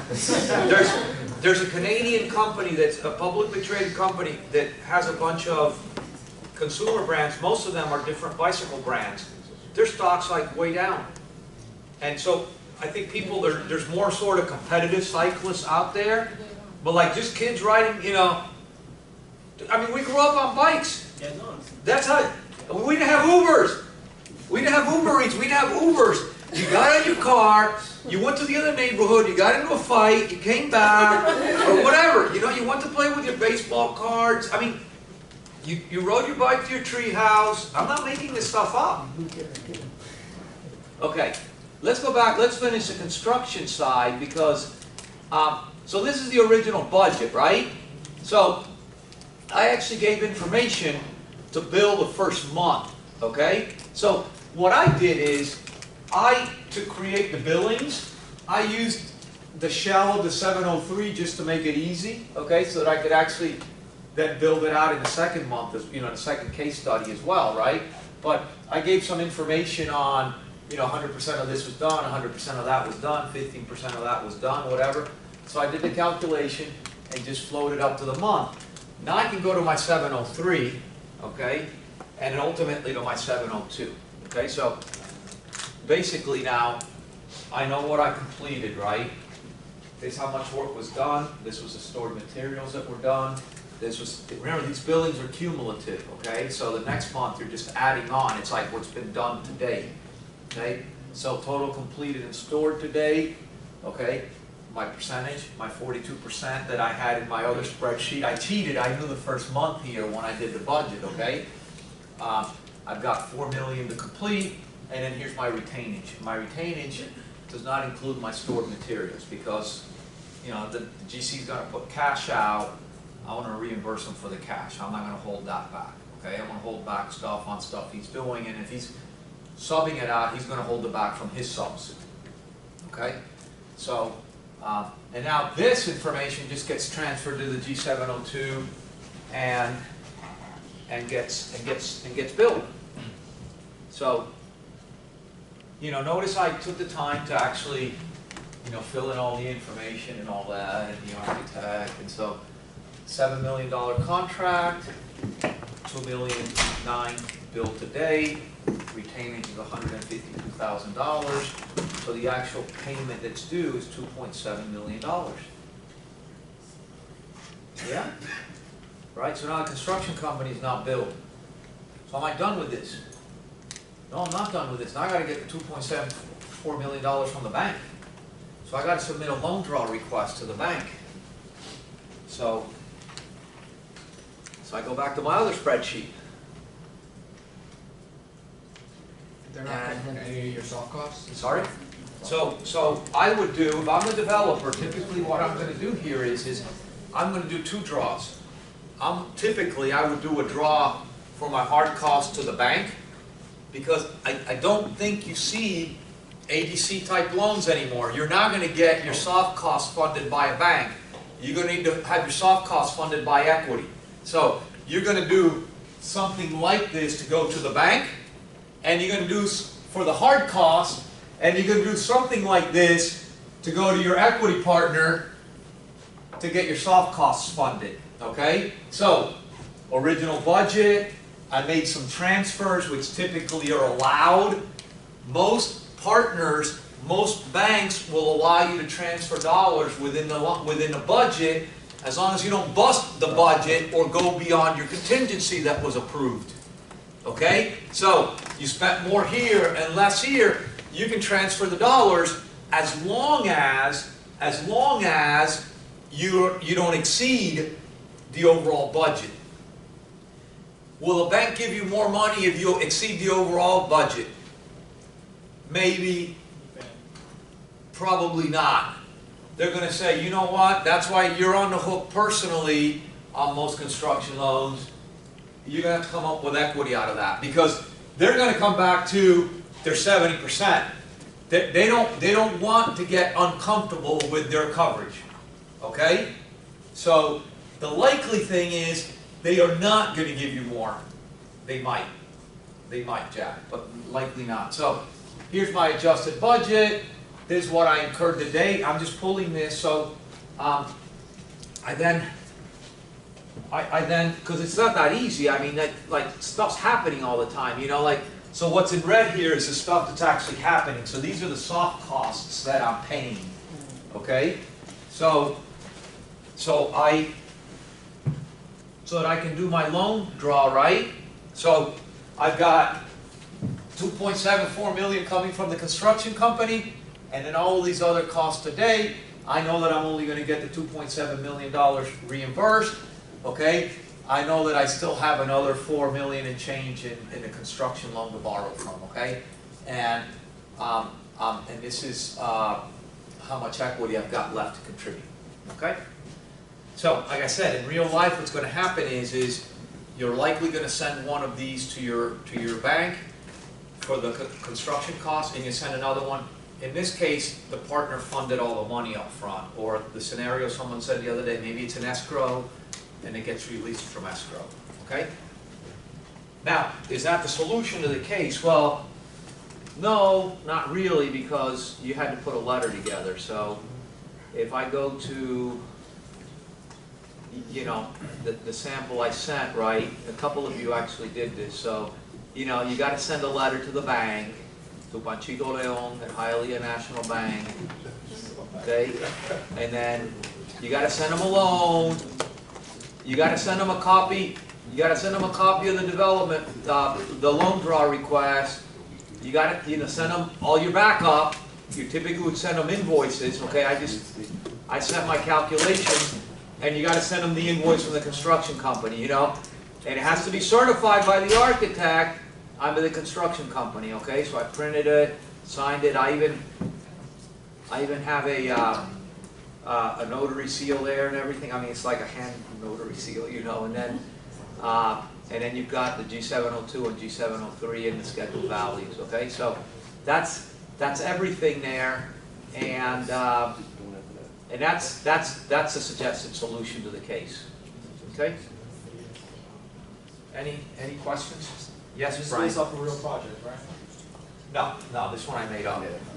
Now this was made up, and over time, so it's kind of curious, I used to adjust this every term for quite a while, and I would actually use students' names, like fake names, okay? So like Robinson was a guy named Jamon, who was from Grenada, Jamon Robinson. So that's the last time that I did this was when he was in class. I actually updated, the numbers were relatively close to what an industrial building would have cost in South Florida, X land, probably about 6 or 7 years ago now. I haven't updated the numbers because it doesn't matter what the numbers are. It's the methodology that's critical here. So in what is it, $12 million for 200,000 square feet, that's like 80 bucks a square foot. In today's environment, and land would be a big chunk of that, you're going to be closer to $200 a square foot. Okay. Of all the projects they've done, what percentage would you say remained on budget versus off track? They all come in budget. They have to. Well, so I became the CFO of our company because we were selling the subsidiary I was running in. And we went over budget like $3 million on a construction project. And the CFO decided it was time to retire. He was encouraged into retiring. And why did we go over budget? Because we took on a project that was a high-rise multifamily project that was totally outside what we knew. We did office, we did industrial, we did a little bit of retail. We had a construction company that had the subs that knew how to do that. We had the architect. I mean, it was cookie cutter. Our 200,000 square foot boxes or our 125,000 square foot office buildings were essentially all the same. They came from the same architect. They were on our master plan parks where we had the infrastructure already done. We already had permits pulled for the next buildings. You know, it was, and our construction company, which are just construction managers, had all the subs to do everything. So when we were, the budgets I showed you last week, buildings 28 and 29 at Flagler Station, I mean, those buildings would not have changed in hard dollar estimates from day one without any drawings Because the construction company had a good enough database at that point to say, okay, yeah, we can buy this out for $50 or $60 or whatever the number was. So you just had to plug in the land and all this. We know what the architect, we had an agreement with the architect. You know, it was a lump sum deal and he got paid so much per square foot. And then he had all the, you know, all the MEPs underneath him and all that. So it was all pretty cooked. The minute you run into that problem, so I showed you one last week for something called Mission Bell, which was going to be a multifamily development for sale next to Baptist Hospital. We never built that, but we were going to when we sold the company. From when we sold that project out, because of a bunch of zoning issues that we had that we thought we had our hands around, to when we were actually going to have to cut and break ground, we were like $6 or $7 million over budget. Why? We're totally outside our wheelhouse. And so, what I didn't know when I got into the industry, a question I asked is well, why don't we develop all asset classes? And my boss said, no, we do office and industrial. Why? Because that's what we know how to do. Well, yeah, but you've got the machinery to do retail and multifamily and whatever you want. Yeah, but that's not what we do. Right? Does Barnes & Noble sell food? They've got the space. They've got refrigerators. They got, yeah, but they probably sub that out too. No, but you understand what my point is so you hopefully don't go over budget, because if you go over budget, you're out of business typically, even personally. Okay, so you don't ever want to go there. Okay, did I answer your question? Yeah. Okay. Then we're up. There are a couple of things that came to mind while I was looking at this, but I don't remember what they were now. So maybe it'll come to me. Maybe they'll come to me. Okay. So that was one. Now, the second case was basically what I said is it's your scenario. We had all these great budgets. Everything's gone well. Well, this guy he had a great deal. He bought all this Chinese steel. Guess what? It was just like the drywall. It was defective. He had to replace it. A hurricane came, but he had negotiated with his friend. There were no sort of act of God provisions in the agreement, so he was going to guarantee the completion. There were liquidated damages. So, because they're friends, he finished the deal. But as a construction company, he lost a lot of money. And again, you go back to, you negotiate it. As a construction company, you don't want to lose money. Okay? You want to push the risk to the client. But they're building a clubhouse at our yacht club. They're working Saturday and Sunday. Why? Big liquidated damages if they don't deliver the building by a particular date. We're coming to hurricane season. This guy wants to be ahead of the curve, not behind it. And that's, how do you get into that? It all depends on the market. How much flex, you know, who's got the muscle? Does the client or does the provider have the muscle, right? So the next case was looking for a different scenario. It was kind of a look. So it's beyond the development period. So now,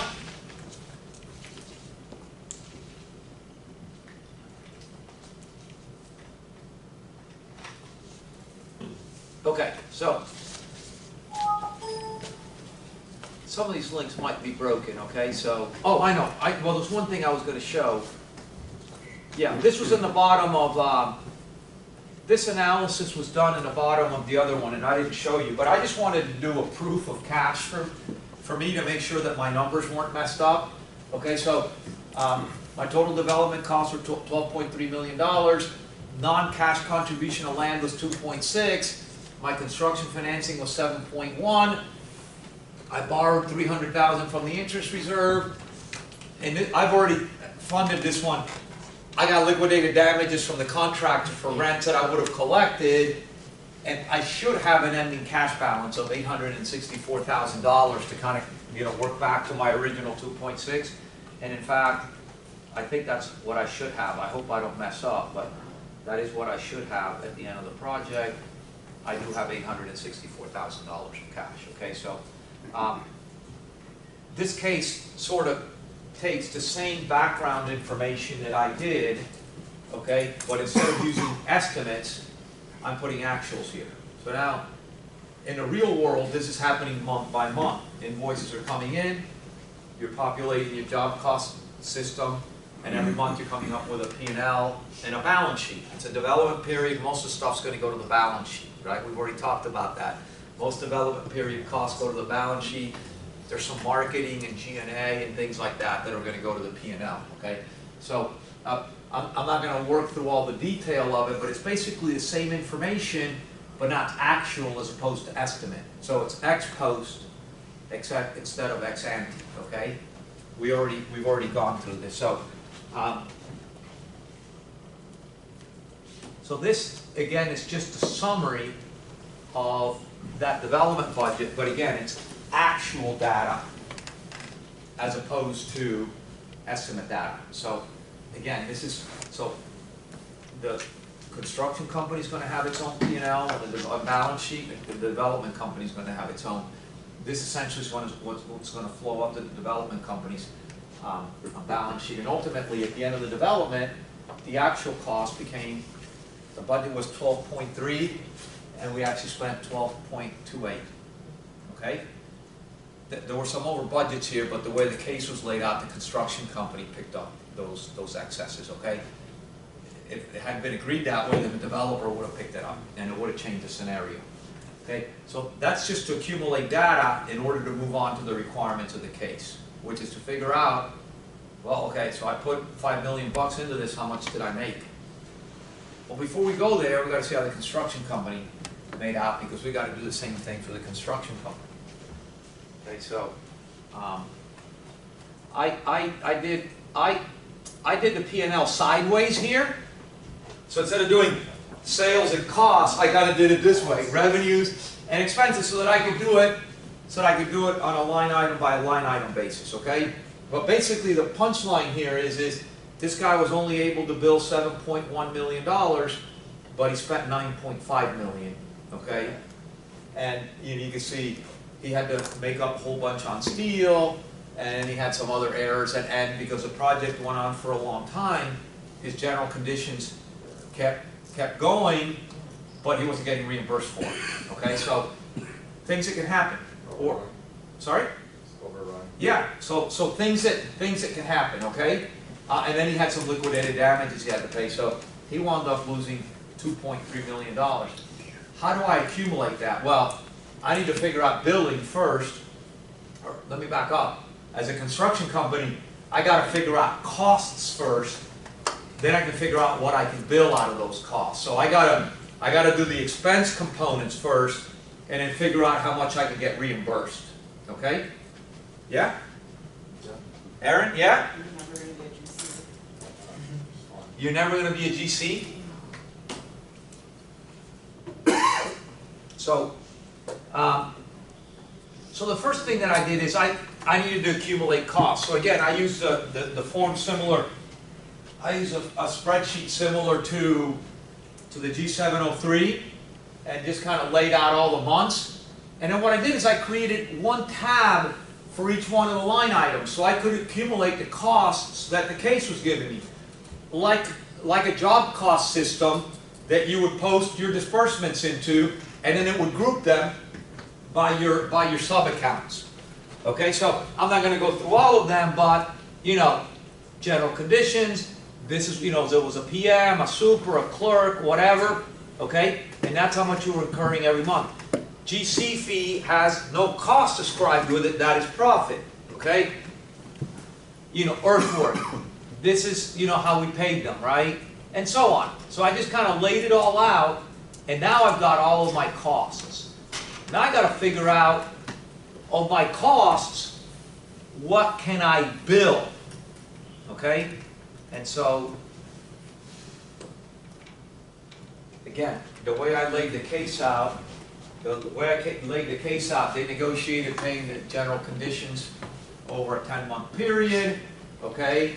They were reimbursed for the GC fee on a percentage of costs over cost to date over total costs, and then the rest of the stuff as incurred, okay? So I popped in the percentages, and basically you just come up with what you could bill, okay? So this is what I could bill, okay? And then I just summarize it here. So the job actually cost 10 million bucks, 9.5 million bucks, but the guy could only bill 7.5. Okay? Now, 7.1 or 7.5? 7.1, 152. Remember, the original contract was 7.087, but there were some change orders here, okay, that you were able to bill. Okay? Now, there were also a change order where they gave a GMP on a section that they blew it. They blew it, and they had to, had to deliver it, and it cost an additional 90,000 bucks. Now you got to go through the case to learn all these. All these little things in the case are things that can happen in real life. That's why working through it exposes you to things. Okay, so this is summary number one. This is requirement number one. What's the profit and loss for the construction company? Okay, so the construction company lost $2.3 million. Question number two was, how much profit did the developer make? How much profit did the developer make? Okay, now, as developers, we can do a P&L. Typically, in the real estate industry, we want to know IRR, and that's the third requirement here. So, I asked, let's calculate profit, and let's calculate IRR. Okay? So, let's go back to the development. Let's go back to the development spreadsheet. So the first thing, this was not asked by the case, but something that you may want to take a look at is a budget to actual. Okay, so here was the original budget. These are the actual costs. They're coming from the development cash flow. Okay, so I was under budget by $20,000, and I was under budget on those particular. So I wound up, for example, not using my soft cost contingency at all. Okay, so I didn't ask for it in the case, but that is something that's very common, is budget to actual. That's not profit though. Profit is revenue. I sold the building. How much did I sell it for, and how much did I incur in developing that? Okay, and so so one of the calculations down here was, what did we sell it for? So it was leased at $7 a square foot. It was sold at a 5 cap. So it was 28 million bucks. There were some sales commissions, okay, there was some property taxes. So I'm going to net $28.2 million out of this. So if I sold it for 28.2 and it cost me 12.2, how much money did I make? Like 16 million bucks, right? So let's just take a look. I did a very simple P&L here, right? And okay, 28 million of revenue, 12 million of cost, 16 million of profit. Now, I go back to it, the development realm, we don't talk about profit as much as we talk about return, IRR. So I'm going to have to do an IRR analysis, right? So what I then did is, I said, okay, I sold for 28, I repaid the bank loan, and I had $800,000 of cash on hand when I finished. That means I've got $21.7 million I can distribute. I've got 50-50 partners. How do I distribute that? One guy's going to get 10 million, the other guy's going to get 10 million. Now, in a real development realm, what's going to happen here is the percentages are going to be different, and there's going to be a whole waterfall calculation based upon, returns. You're probably going to pay pref, you return capital, you're going to pay some sort of preferred return up until a particular return, and then once you got that return, and you're going to, break the distribution in a different proportion or percentage, okay?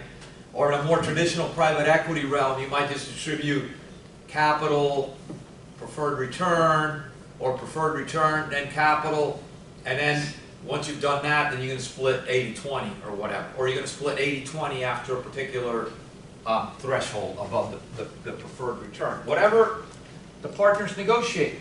And I did a little proof of cash here because At the end of the day, accountants look at net income, finance professionals look at cash flow. But at the end of a venture, cash flow has to equal profit, or something's wrong along the way, because once a fat lady sings, there's no more singing, okay? And the tune has to be the same. So, there was a profit of 16 million, okay? We contributed 5.2 million initially. There were $500,000, 466 of rent or liquidated damages that were paid. So I should be able to account for $21,699,000, and that's what I accounted for. I'm splitting $10,869,000 for each partner. Now I can do the third thing, which is, what's my IRR? So now I got to jump in and say, okie dokie. So, sorry? Okay? All right, so, you know, how much cash did I put out? They put out 2 million whatever up front. There was no cash coming back until the very last day. They each got 10 million. So they're going to get 273% IRR over the year, which is a home run. You never see that, okay? But that's the follow-up. The first part of the development budget to entice your partner is, hey, this is what it's going to cost to do it. The backside of that envelope, the continuation of that is, okay, what's your return expectation? This might be comprised of 7 years worth of monthly distributions from cash flow if you're developing to hold. Okay? Maybe it's comprised of a development period with no cash flow, a year of probably no distributions while you're leasing up, and once it's leased up, then you sell it. Okay? So, again, I've done this here on an ex-post basis. We already knew the fact this was the reality. But as a developer, part of your pro forma is going to be marrying these two cases together. There's going to be a development period with a lot of expenditures, and there's going to be some sort of hold period and reversion with some sort of cash coming back, and you're going to be able to do an IRR over that entire period. And that is Development 101. And scene.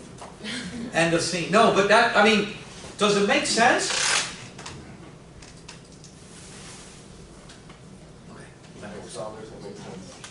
Okay, I'm going to jump and do something else really quickly, and then we'll take a break, and then we'll... Who do you make all that for?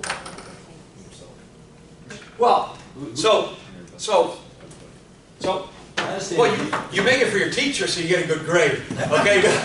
No, What I mean is- no. So, you make it for yourself, Yeah. okay? Now, understand, I broke the process into 2 different case studies.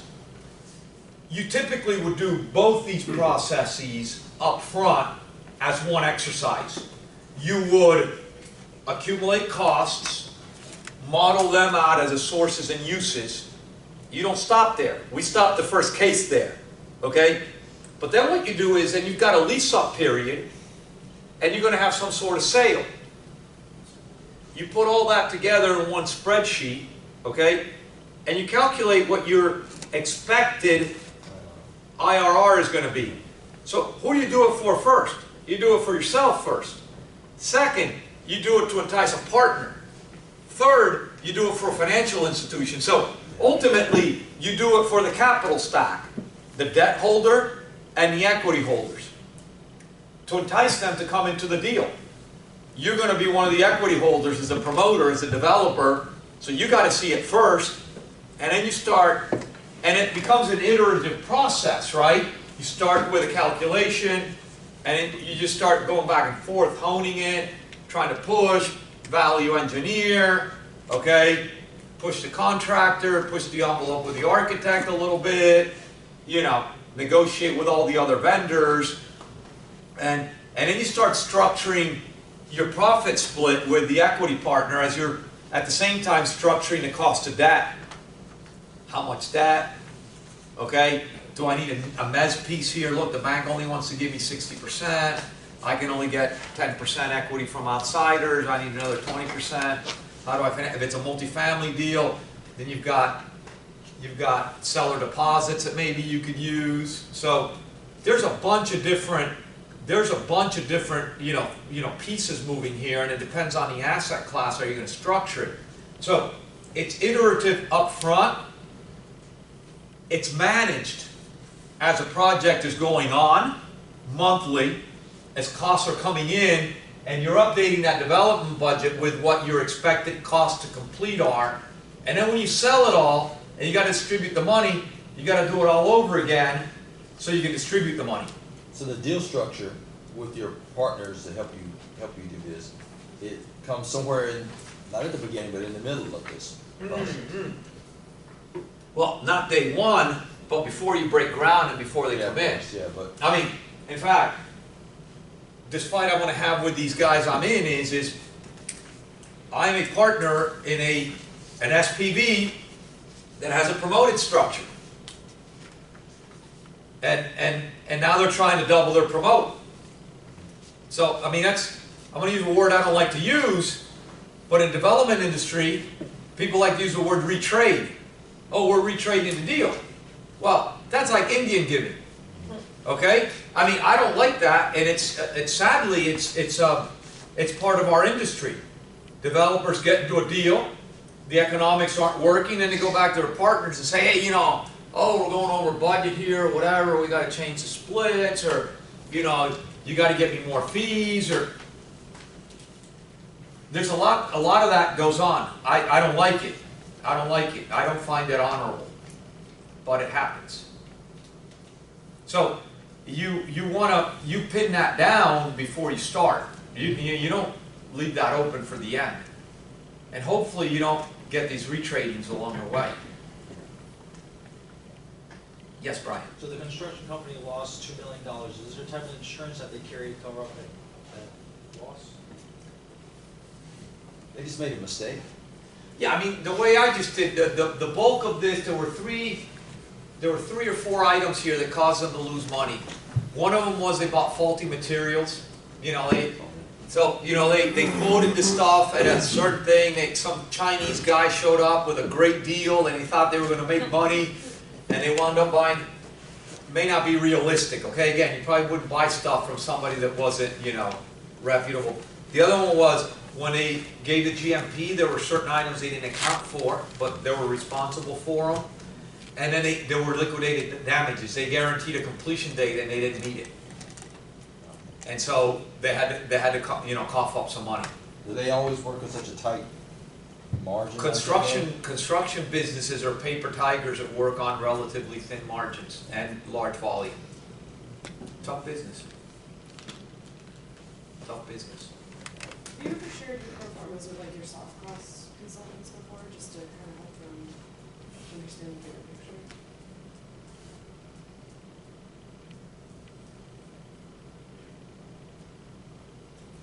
No, I mean, I don't know that there would be any. I don't know that there would be any reason not to do it. But I would tell you, typically, our spreadsheets would have gone to banks and to institutional partners, not to service providers. But I mean, so the problem becomes, right? How widely do you want to distribute that? And so, you're working for me, and you're working for Prologis, East Group, and Foundry, and they're all competitors, to say something, right? I may have a great relationship with you, but I don't want that stuff winding up in somebody, either directly as a spreadsheet, or as information that just, oh, well, so-and-so is modeling these costs, So, I've never done it. That's bad business practice to share with clients.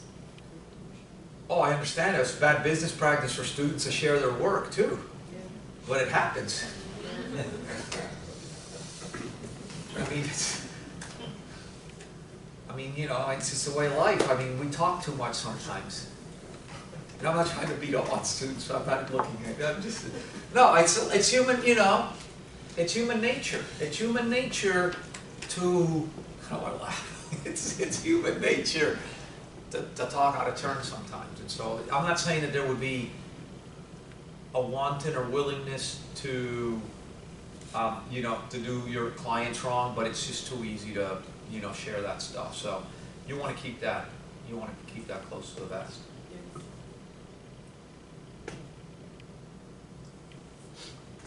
done with that? Okay. So we're done with development. I'm gonna go and show you,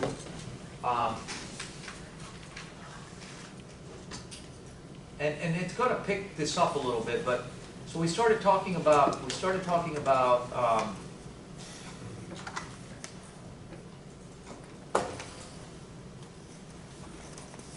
diligence, and, you know, I went through the checklist the other day. I kind of went through what this friend of mine, how he looked at diligence and how he grouped his concepts.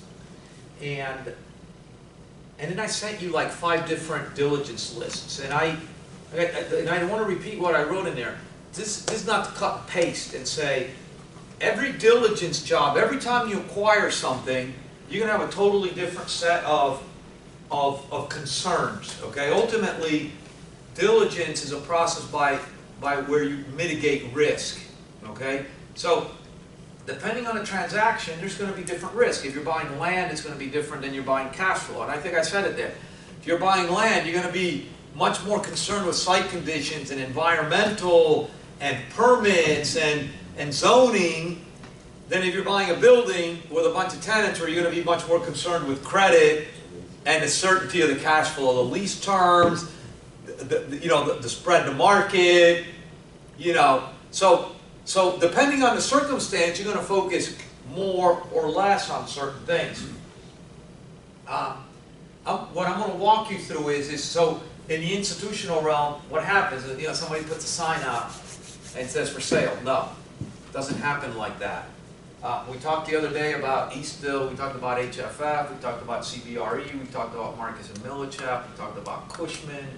So we've got a series of brokers that are institutional or investment sales guys, let's call them, okay? And so they work for a relatively thin margin, they work for less than a point typically, but they become the liaison between buyers and sellers, okay?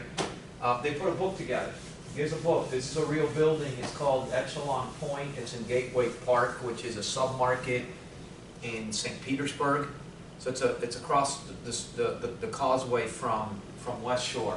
And this was a building I looked at. I was already teaching in the program when I looked at this. I had some friends that were running a private equity group. They had some clients that were interested in exposure to real estate. And they said, why don't we put a fund together for these guys? Turned out to be a big waste of time.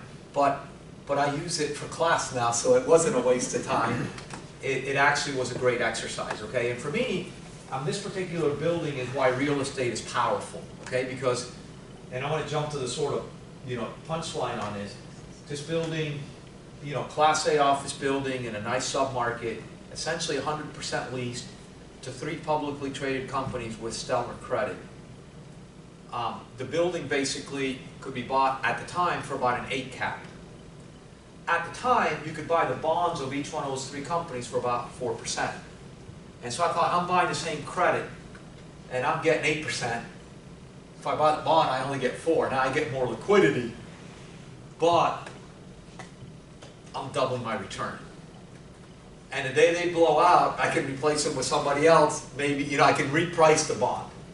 Okay, so that's what I like about real estate. That's what I like about cash flow, but that's a separate point. So the HFF was marketing this. Curiously, this building did not sell at the time. And the reason it didn't sell was because it was an oversold parking problem, which is one of the points we talked about the other day, okay? It was something that came out during diligence. I didn't discover it. Another group that was looking at it. Any asking price? You're going to see that now. You're going to see. So what I'm going to show you 2 things is I'm going to show you what a broker puts together, and then I'm going to show you what we do in-house, what we would have done in-house.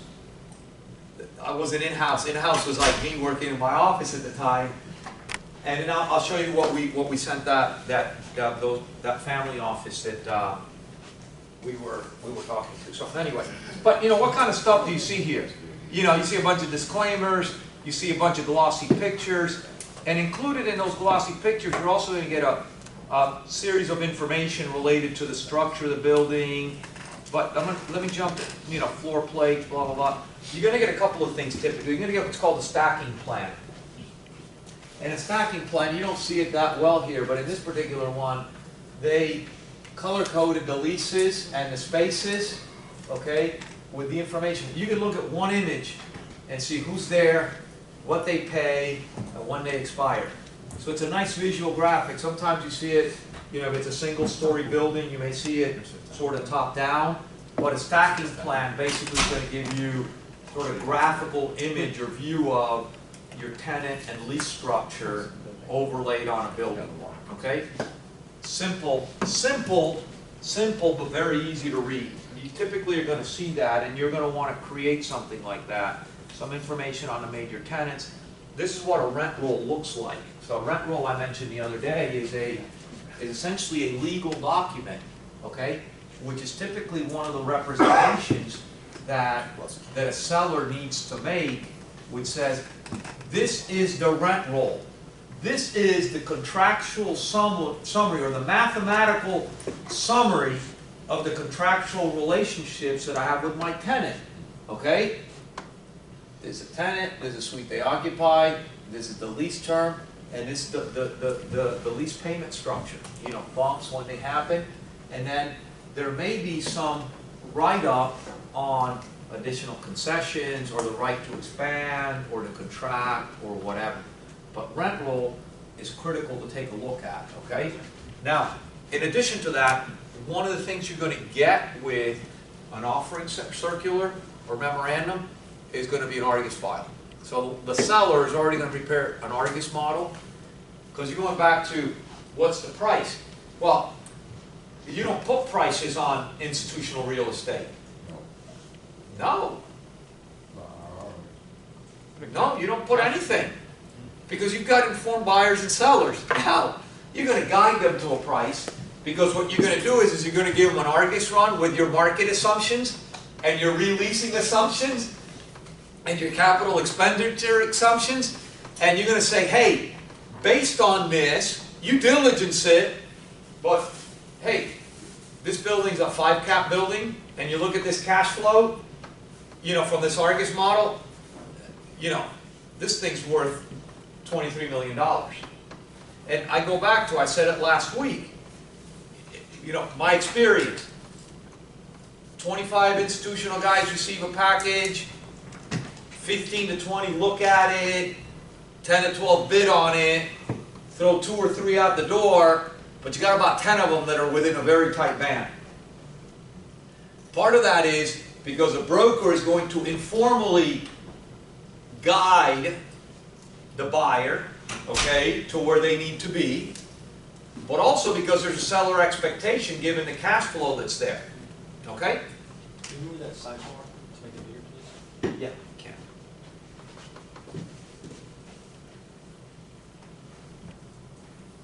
Okay?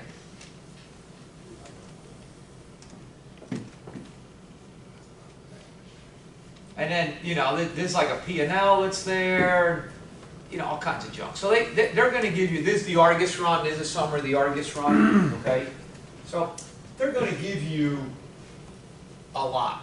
And I tell you, in today's environment, you're also going to get, at the same time you're going to get this, in the data room, you're going to get not only the Argus run, you're going to get a property conditions report, you're going to get an environmental report from a national firm that, to expedite the process, if you're awarded the bid, they'll just endorse a report to you within, they'll update it and endorse it to you within a heartbeat, okay?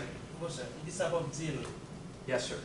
Is there any case Operating expenses, okay, keep going. with experience where the seller is willing to pay premium? I mean, if there's a lot of bidders on that deal, is there any case? The seller is willing to pay a premium, the seller, no, the buyer. I'm sorry, the buyer. Well, what, premium over what? I mean, What did we say? That real estate is a financial asset. And a financial asset is worth nothing more, nothing less than the net present value of future cash flows. And transactions clear the market at what level? At that specific level. Because no willing buyer would pay more than the net present value of the future cash flows, and no seller would sell it for less than the net present value. Now, that's theoretical, but it's also practice, right? That's why everybody's in a tight band, because most people's cost of capital is the same, So where are you gonna have discrepancies here? Some people are gonna be a little bit more aggressive or less aggressive in their assumptions. Let's say the seller has some information, like, I know these people are gonna be here in two years. You're saying the buyer. Yeah, the guy, I know these people are gonna be here in 2 years. That's what I'm. Well, I mean, if he knows that, yeah, or she, they have an advantage. There's no doubt that they have an advantage, but there's very little difference, really. I'm just telling you, in most of the cases, I'm trying to give you my experience. In most of the cases, most of the time, people are going to be very tight. And yes, that sort of insight on expectations of the market are going to make or break the scenario. Okay. I said, and then they're going to give you a bunch of market data, blah blah. I don't want to spend a lot of time on what they did. Okay. So that's what they give you. What did I do? Now this isn't right or wrong. This comes from a model or a structure or package I used to use when I was at Cadena, okay? And the first thing that I did, and then when we went on to Florida East Coast, the first thing that I would do, other than whatever, use whatever, format you want, but the first thing that I did is I tried to summarize everything in one page. My perspective has always been that the more shit you put on on something, the more confused people are going to be. So my goal was on one page to put as much information, because when a CEO gets to it, or an investment committee gets to it, they may want to ask questions on detail, and I'm going to give them all the detail. But if on one page I can give them all the relevant facts, hopefully that'll capture their attention. So it's not right or wrong, it's just a technique that I use. What's the property? Going back to what's the suggested value? So the broker was leading us to $23 million, or $186 a square foot, okay? Or an in-place cap rate of 8.13%. So now all of a sudden, the reader says, okay, it's a 180,000 square foot building, or 125,000 square foot building, it's going to cost $23 million, and I'm getting it for an 8 cap, okay? What's the occupancy? 99%, okay? By 2015, how's the building performing? Well, it's gone from an 8.3 to a 9%. If I revert in 10 years, what's my assumption going to be? Well, I'm going to go out at 8.5, so I've already, I'm coming in at 8.1, I'm going out at 8.5, and I'm looking at a 9.6 or a 13% IRR, depending on whether I want to look at it unlevered or levered. And all the backup is there, but so everybody's you're getting all the summary information, okay? What's the in-place rent? Where's the market? Is there an opportunity there to mark up over time? Doesn't look like there's that much, and you can already see that if you're going in at 8.1 and 4 years later you're only at 9. There's really not a lot of mark to market, but that was this deal. This deal was an in-place rent deal, okay? So this was, I'm buying cash flow here, and there's financial engineering to get a certain return. Other deals might be, there's not as much cash flow now, but then 3 years down the line, boom, you're assuming you're going to lease this thing up. You're going to do some rehab, you're going to lease it up, okay? Who are the major tenants, how much do they occupy, and then the rollover, right? How's the tenant roll? How does very little rollover until 2017. So I'm buying 6 years worth of cash flow here, okay? And then I went through a whole bunch of other stuff, information there, but the bulk, I talk about financing and things like that, but I try to capture everything in one page, okay? If there were environmental issues, if there were deferred maintenance issues, this particular one had and maybe it's not even here, but one of these tenants had like an early termination clause. That was a big risk associated with this one. So that's one that, because then now that the cash flow isn't as certain anymore, right? So now I want to show you a couple of other things. So I use some of the stuff that the broker would put together. Okay, I use the stacking plan. I used CoStar information. Okay, but so I use Tampa market, and then I go macro. I go all of Tampa, and then I go from total market to you know, submarkets, and then I go from submarkets to competing properties, to specific properties in the submarket that people are going to take a look at, right? So I want to know, how does Tampa perform? How does Gateway, or how does West Shore, or whatever submarket I'm looking at performs? And then within Gateway, what are the competing properties doing? How much vacancy do they have? What are their asking rents? How do you get all this stuff? You can get someone in CoStar, but this one, you walk the streets. You talk to the property managers on site. You get quotes from them. You get property flyers. Okay. So you gotta walk the streets a little bit. Okay. And so when we talk about market, we're trying to talk about two different things. We're going to spend a little bit of time later on looking at the leasing market. Then there's a sales market afterwards, which I need to be concerned about. Okay, I need to understand what, you know, I'm paying $186 a square foot. How does that compare with the market? Okay, so I want to look at my income stream, but I want to look at the price being paid as well.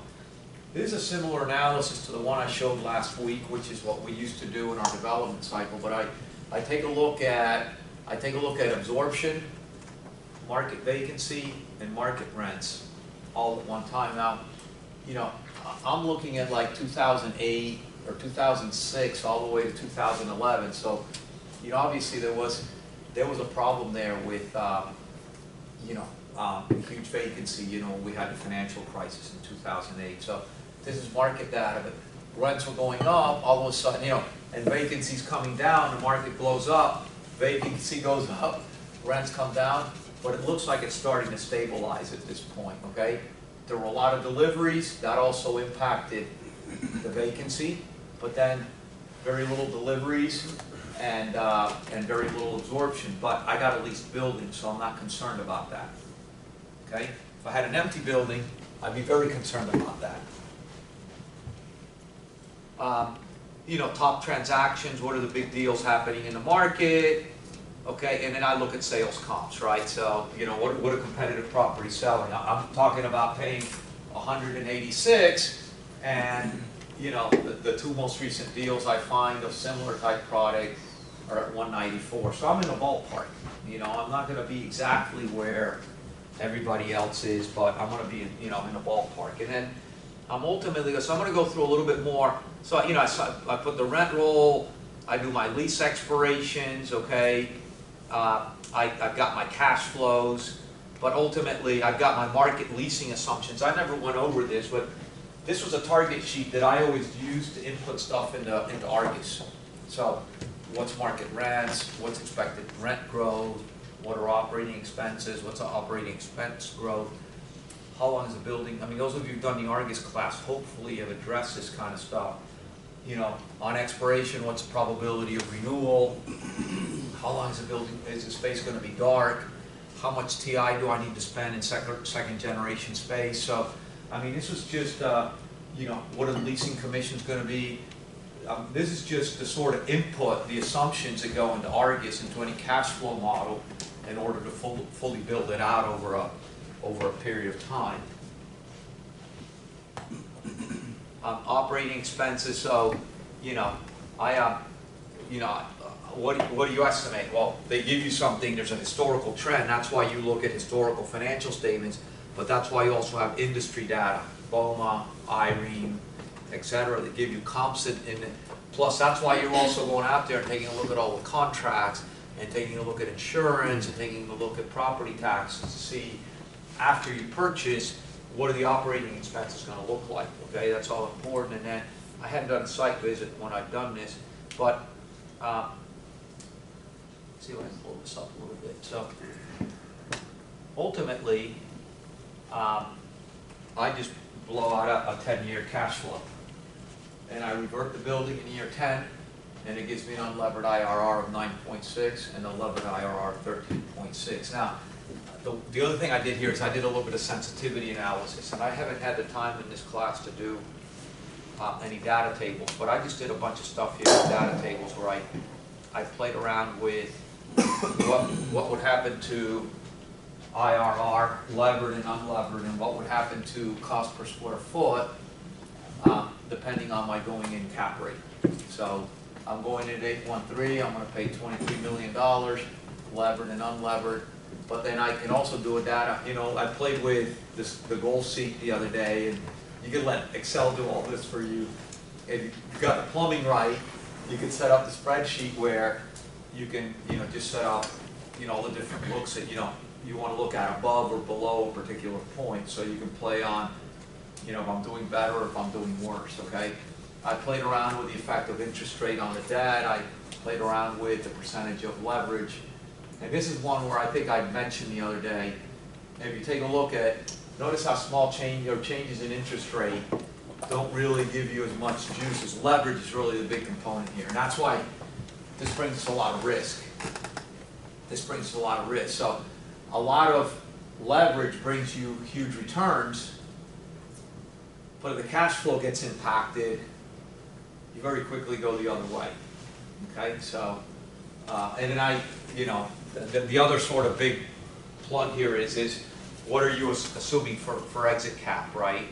So, you know, obviously, the more cap rates invert on you, you know, the bigger the impact it's going to have on your return. Okay. Why'd this deal die? So then I gave that to my friends, and then, so this was a Harvard guy that did this. Ellerton did this. So Ellerton put it in his professional, you know, format. So we basically, you know, he just, you know, was just better. The reason, so, you know, just a different way to package it, okay? Just same thing, packaged in a different way. Why we didn't go forward with the deal was because You trying to bid on it? I didn't get that far because, so what happened, and this is something that happens in, this is the problem with Latins. I mean, I hate to say it, so, no, so this guy that we sent this to, John essentially ran a family office for a guy, a very wealthy Central American, who had about $3 billion of cash. $3 billion, and he had sold a large telecommunications business. He had sold part of a large telecommunications business to a multinational. He had kept a chunk, and he was still generating something like $400 million worth of dividends every year. So, and oh, by the way, he used to be the telecommunications minister in the country. The company was privatized, and he somehow wound up with it. And then it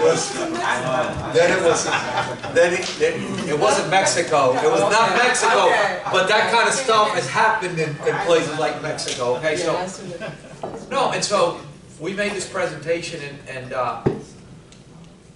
this guy said, well, you know, he said to me, because we said, look, let's do a fund, and this is what a deal could look like. This could be the first deal. So if you want to do it as a one-off deal, let's do it as a one-off deal. We'll put our equity in, you put it in, and we'll contribute it into a fund. And basically he came back with, well, lock the deal up, and then I'll show it to my client. And I'm not going to burn goodwill. So I could have gotten that deal. So the listing broker would have given me that deal. I mean, as long as he would have guided me to the seller to give me that deal. But I'm not going to burn that goodwill. Okay, unless I know I've got a deal. And so then, you know, we pushed them on it a little bit and said, we can't do this. Look, we'll put the box, so we'll do a fund. We'll, you know, put in $200 million, and we'll draw the box. This is the return profile we're looking at. This is the leverage component. This is the geography. This is the asset class. And the guy basically came back and said, no, I want to look at every one of the deals. So lock them up and then bring them to me, and if I like them, then I'll buy it. Okay. It's okay. I've decided to teach here. No, I was teaching here already. No, it's like, you know what? So, I mean, that's his prerogative. That's his prerogative. But that's why you really don't see, I mean, in Miami, you have Miami's a money center. You've got a tremendous, it's 100 and some odd EDGAC banks. It's an incredible wealth management base dealing with wealthy Latin Americans, but very little exposed to real estate or even private equity, because they want to look at a deal and, you know, they want to look at it. So, I'm going to very quickly tell you something so we can take a break, and that is, I So one of the processes that we have here is that we need to understand the market, because we need to understand the market we're buying so that we understand what the rents are like, what the occupancy factors are like, and what the prospects going into the future is like. So knowing what the market's like, I can then gauge where I'm in place rents and figure out how I can grow this cash flow, right? So I'm going to do for you something. I'm going to tell you something about the Miami industrial market. Okay, I'm going to tell you about the Miami industrial market that you may not know a lot about, but I'm going to tell you. So you know, the first thing that I'm going to tell you about the Miami industrial market is, before you can understand the market, you need to understand the economy in Miami. The 25% of jobs in Miami, there are 1.2 million jobs in Miami. 25% of those are trade related. So what people don't realize and don't know, that what drives Miami is the airport and a seaport. We get boatloads of containers in, large 53-foot containers coming from China with junk. They get moved to warehouses, and I'm going to talk a little bit about the submarkets. They get moved to warehouses, and they come in bulk in 53-foot containers, and then they leave in small little bits, in small 20-foot containers, to a whole bunch of different economies.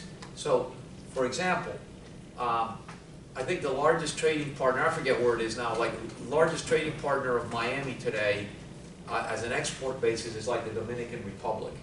And we only trade like $4 billion a year with the Dominican Republic.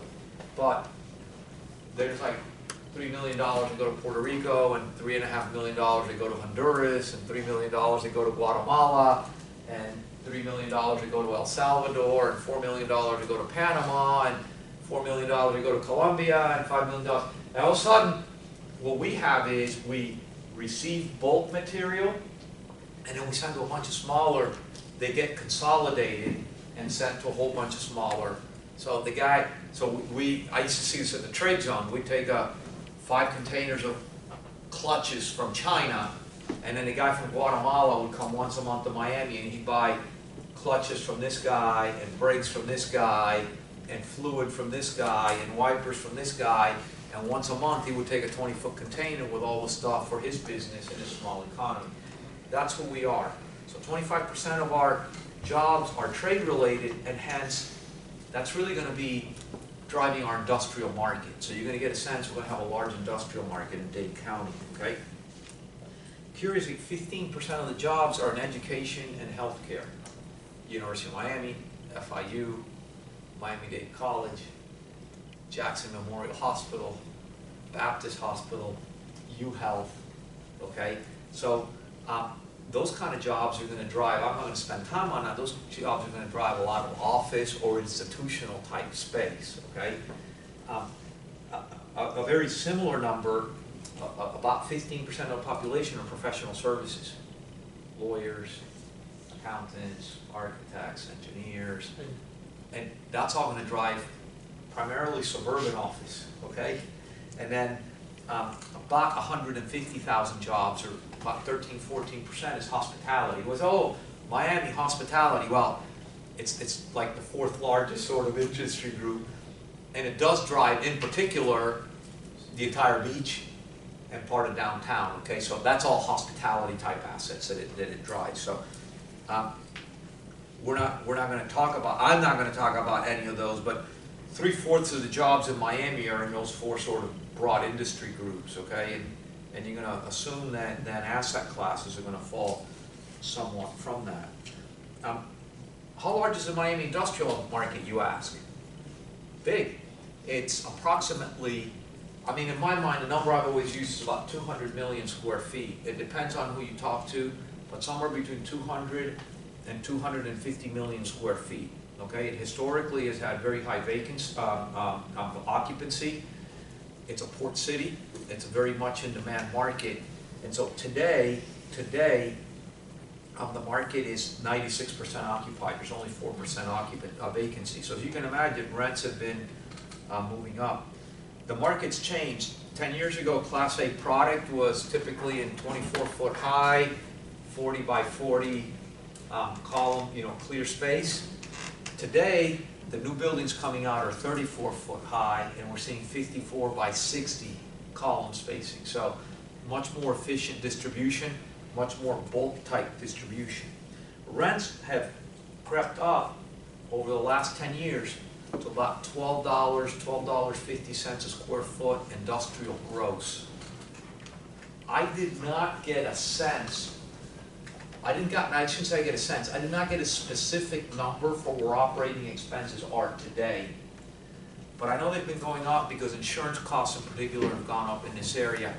The best I was able to triangulate from looking at Cushman reports and CoStar and CBRE data was that roughly they're close to $4 a square foot now, whereas nationally they're closer to $2 a square foot, just so that you get a sense. So the implication is that at $12 industrial gross with $4 operating expenses, you're looking at about $8 triple net rents.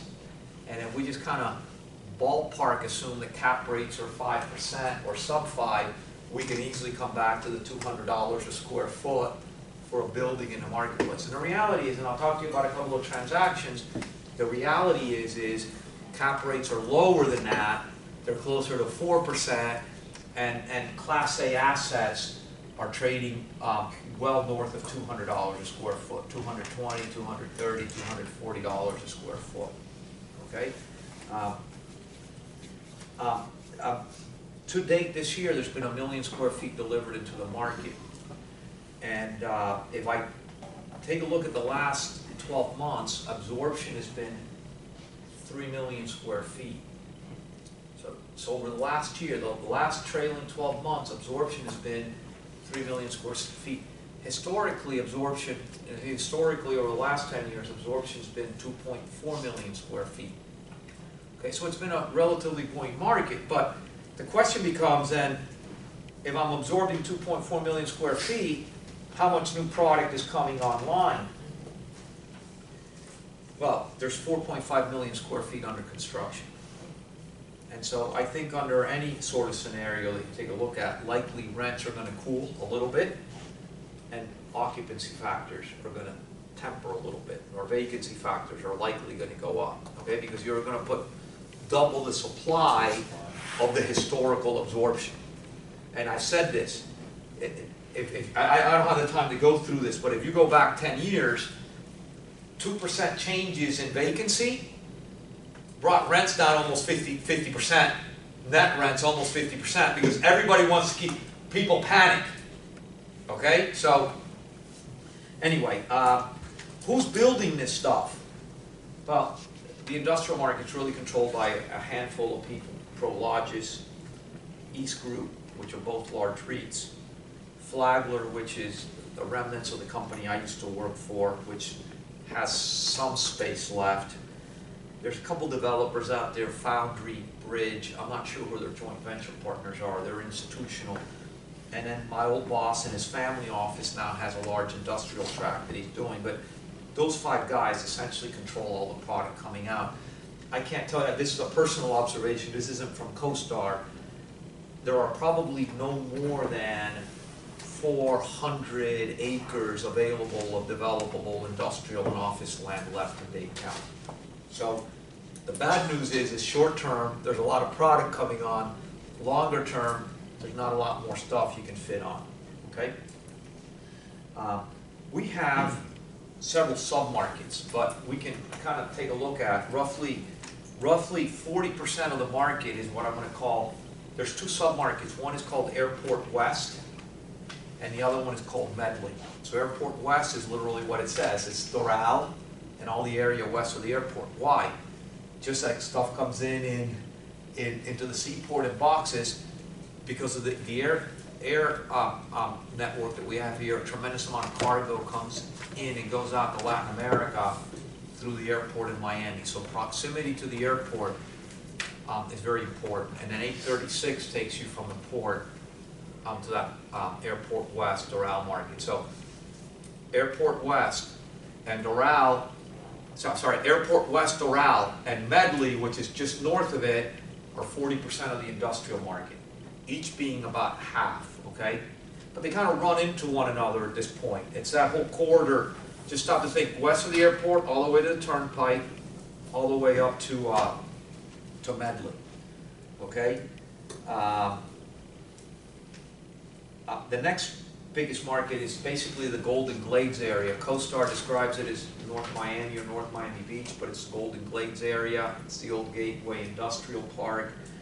And then the next one is Hialeah.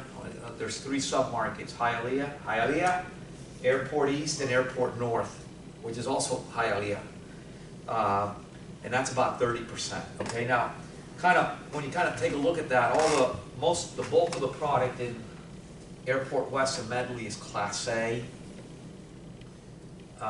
The North Miami stuff is definitely Class B.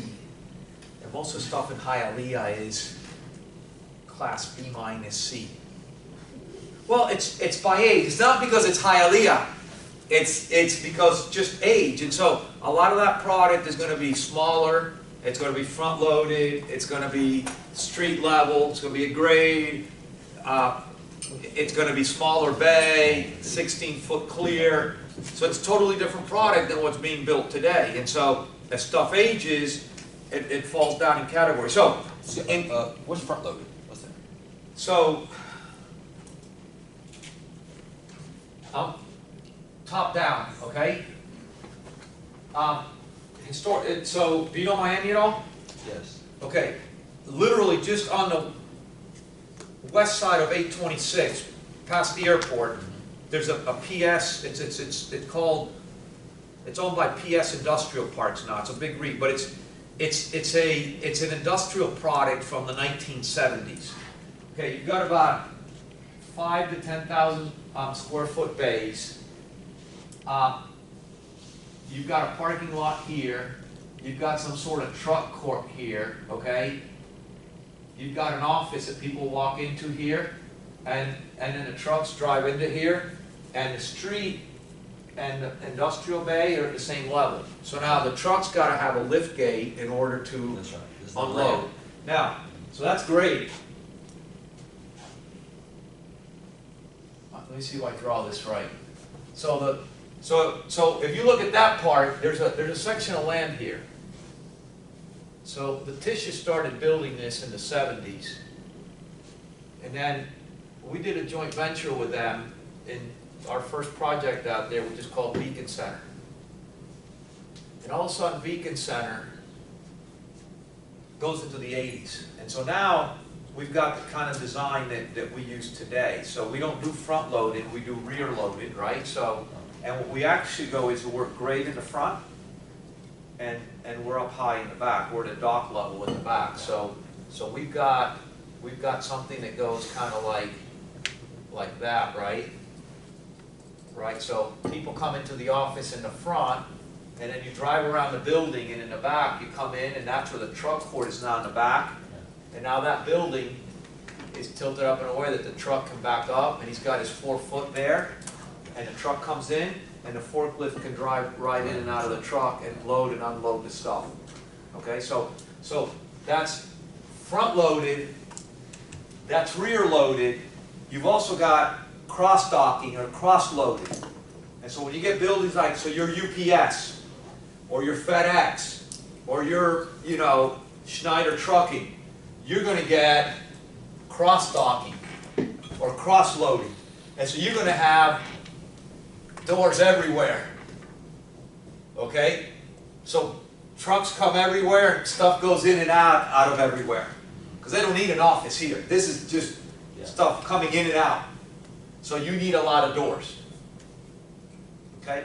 And you typically see, let's say for every 5,000 square feet, you'll typically see a door, something like that in Dade County. Okay? Does that answer the question? Yes. Does that make sense? Does anybody want to add anything? No? Okay. So, I'm almost done with this. So what I was telling you, just by each of the markets and what I know, I'm going to tell you that intuitively, gut feel, because I didn't have that in the CoStar report that I looked at. I'm going to tell you about half of the product in Dade County is Class A industrial, about half is Class A, about 30% is Class B, and about 20% is Class C. And you're going to have, I didn't get the breakdown of rents, but you can assume that as you go down in class, you're gonna pay less, okay?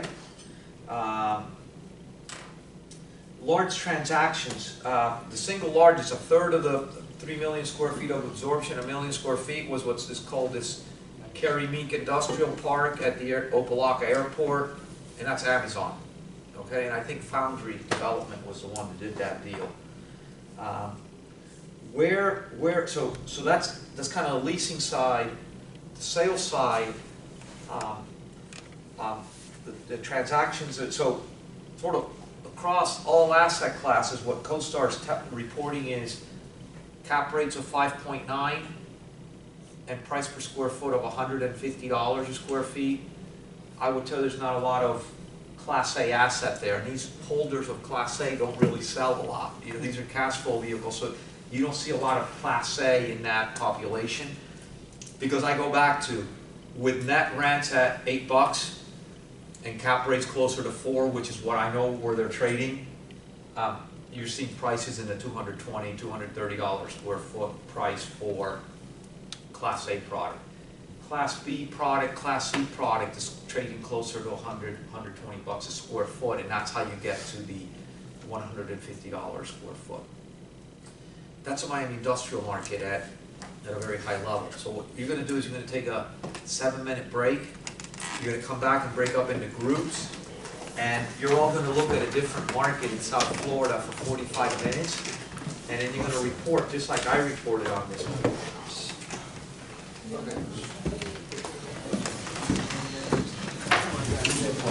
They have the CoStar report. So I sent it to somebody who's good.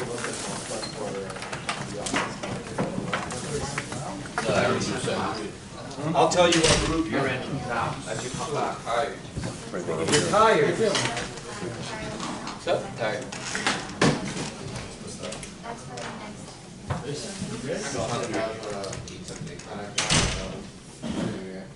So I pulled the office market and I pulled the resi, which I don't think is going to be resi. Thank you for that, by the way, to help me. I'm very community. I don't want to, I don't know if it's exit.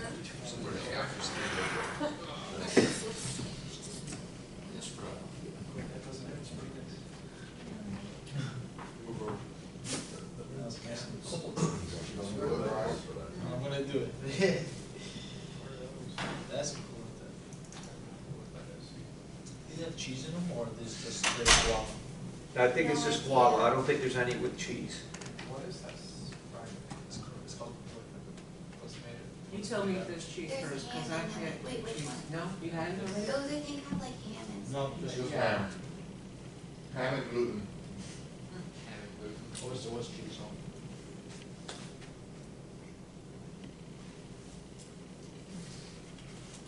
Wow. Okay, Yeah? I know that. That's right. Or you have to do the, just the style. Spice it, Thomas, do you want that?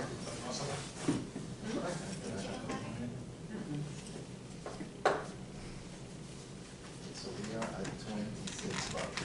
You want to do Chick-fil-A now? Jacksonville as the minimum. Really?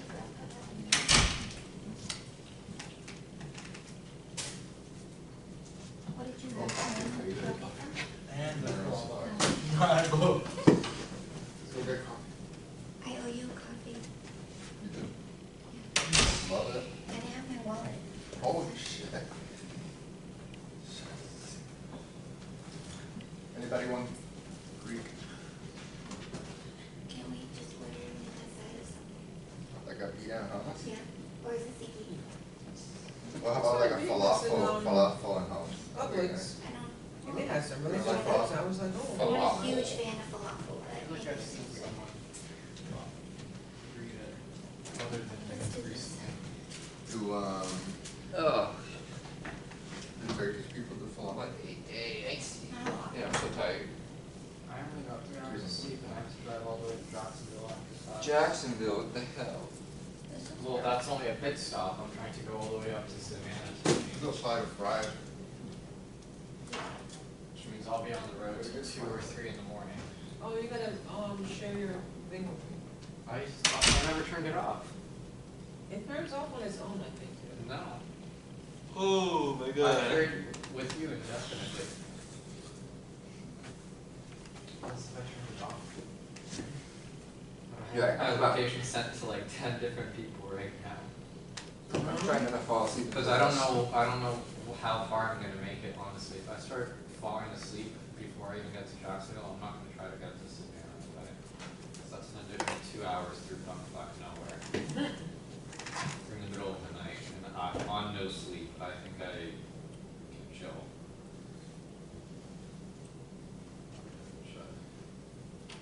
Yeah, I'm still trying to push. You are? Although I had to head home because I forgot my charger for my PC, I realized. And I need that for Yeah, you do. other stuff. Yeah.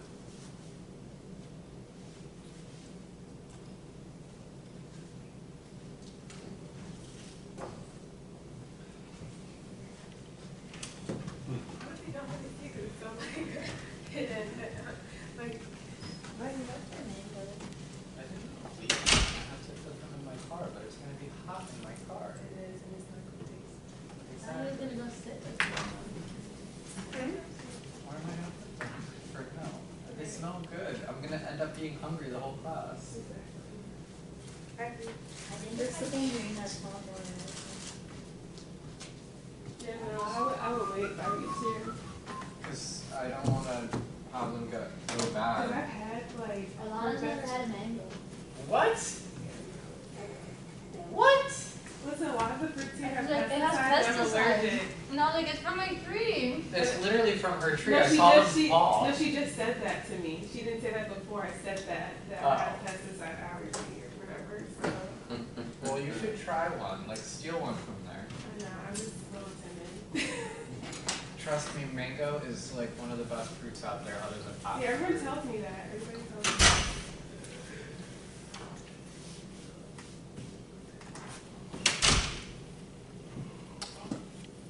All the shit on me. So sticky. What is it? Those pastries? Where'd you get it from? There's this Cuban cafe place right in downtown Lauderdale I live by, Mm-hmm. and they opened at 7, but not perfect. Oh, yeah. Ice cream? Oh, really? Wow. So they wanted, just kind of get the experience? Wow. Awesome, like Cuban. Very nice coffee this morning. That's literally like that. Wow. After the car was like pounding for the That's first hour of class, and like, Jesus. Jesus, more coaching. Wow. It's like, I wanna try. There's a limit on It's like, I think it's college called has a Solana limit on Cuban how many Cafe. coaches. Yeah. Oh, Yeah, really? probably college, yeah. US 1 just High like school per hour. Yeah, that's right. It's the Wild West. Yeah, of course, right. Everybody know where Rhythm and Vine is? Oh, I Yeah. know. Kind of like right another block up north. By the, Sears? South of that. You know where Brass Tap is? It's in that little retail Oh, okay. center. A retail center. Yeah, no, that's, I know exactly. Way what it is. further north than I I'm am. gonna still try it now. Yeah, it's good. I'm gonna go. For the south end. It's strong. It's sweet though. That sounds like this, do they have tea? It's What's up?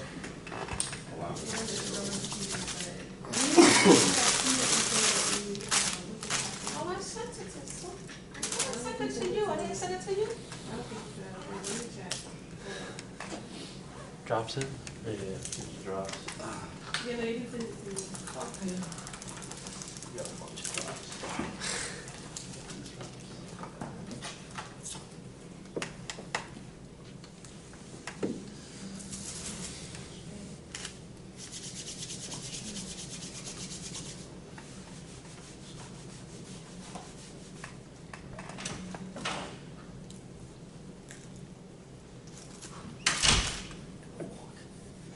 Did my car good for the day?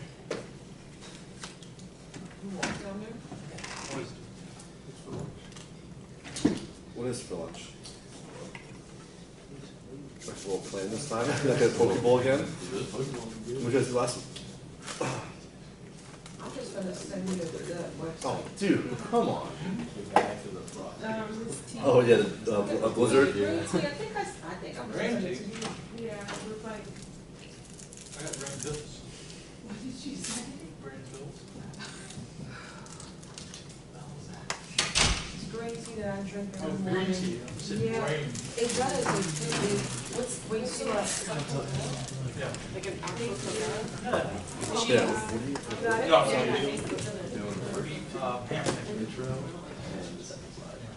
Do they Oh, have the, that? what's happening? I buy it online. Is it an app or something? They have that it at you Whole say where it Foods, is? but it's not, as pure, like I tried it, and I didn't get the same effect like when I order it. Right, Another more? It's like, it's really like, wow. right. Thank you. But it has less caffeine in a cup of coffee, but it lasts longer than a cup of coffee. And it has 60 milligrams. Okay, so, your groups are, with James, Alexander Butcher, Marina, Alex Cohen, and Michael Oshman. Who's not, Michael never showed up, did he? And James has the CoStar report, you're doing Miami office. Jeffrey's got Miami multifamily. And we've got Juanita, Brian, Armando, and Christina with him. But guys, we gotta start because you gotta report back in like 45 minutes, Yeah, so. say our names. Well, but the ones that, you know, like, Can't start with under. but the ones that have been called, move. I mean, Juanita and Jeffrey. Oz has Miami retail. She's got Adriana, Alec Munoz, Anthony, and Chanel, who didn't come either today. Nathan's got West Palm Beach office. Alana, Aaron, Kyle, and Andrew. Nathan. And then Ryan Kaufman has Fort Lauderdale Industrial. Cynthia, Sean, John, Jack, and Brandon. You guys got till 11:30 to present to the group in 5 minutes. Increments. What we got? Same thing I did. So that we can all learn. Right, this is multifamily?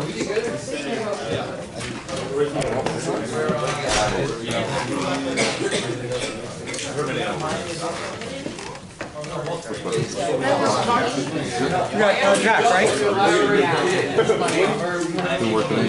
Pardon? The five of us or? Yeah, I think we got Jack. I told you that. All right. Alex, you're with us. I just, for this stuff. It's to get, I know, it's to get, it doesn't even work. You wanna go over there? What's up? Yeah. Let's go to the corner. I want to take a look through. I'll try to found. If you want to point to numbers, I'll tell you what I interpret them. Right now. So we got leasing. Alright, so we got leasing and James? here. I think a good start is actually the Juanita, do you know who you're with? under construction is this. Yeah. And this is all So he just wants us to break it down. You just broke it down. But we don't have time. We gotta make it. it's kind of, I think we should just discuss the So there's 25 properties under construction. Yep. So let's go back. Retail property available in. Let's say 25, and then how many square feet? So this is 2.5 mil, so we'll go each one is about 100,000. Based on really like And we got What's your name? so our total supply of industrial market right here. 33 million. You are in Miami office, Margaret. And flex. Who's doing Miami office? what pops out is obviously how big logistics is. What is that? So this is actually on the ground. Yep. So So what I'm gonna do, we're gonna throw it, under construction right now. Is, whatever, about 3%, is that about right? 1%. So not so much coming up with a price, but. No, let's hope it's you know, what's the vacancy, what's this report from, Miami-Dade? what's the market, what's the size, What's that, less than 2%? major deals, what's absorption. 2%. Well, you got multifamily, so you got, you guys got. So existing 133 million square feet, how many properties? What are rents, what bond doing, what might operating expenses be, what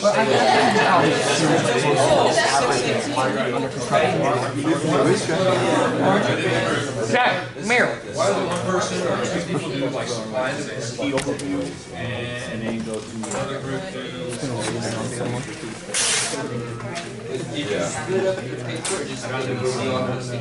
There's 2 copies. Alright, so let's talk about the per square foot because I think that's gonna give us an idea of what Broward is on a national context. Supply and demand. Year to date is this much. So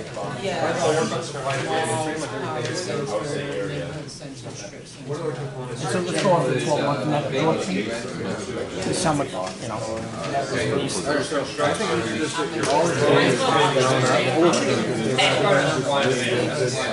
I mean, I could be the person to write down, but somebody's got to do it. So, why don't we just take everything that's thrown up, and you want to just list it and write it? That's the important part. Yeah, so just do Broward and then let's feed into the data. Let's not keep like feed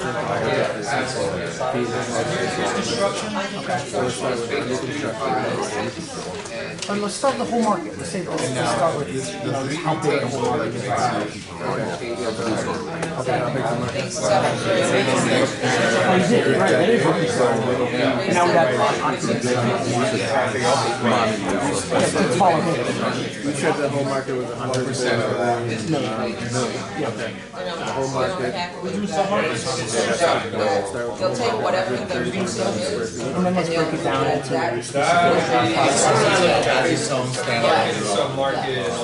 They'll say like mixed use.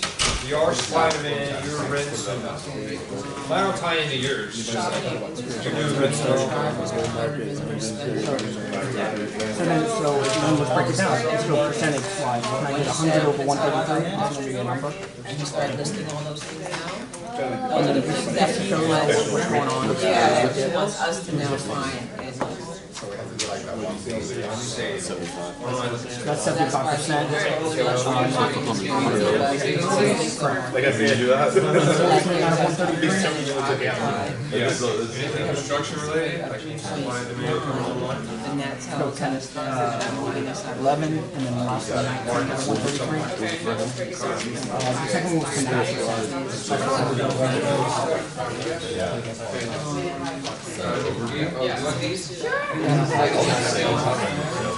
Whatever, so the rest 15. That was 14 million. 14 million on specialized, and then reflex. Okay, so now let's talk to. Then do they have a full occupancy on it Oh, flex. Flex. And that was 19 million, and that would be whatever the rest, 50%. We'll do total and then. Because all of the construction is getting done, or 99% of it is getting done in logistics. But this isn't new construction that's existing, right? Right, so I'm just pointing to. Just break down the whole market. Right, so all of our construction is right Okay, so here, there's 1 million square feet. is right here in logistics. Oh, it is? You follow? Boom. Yeah.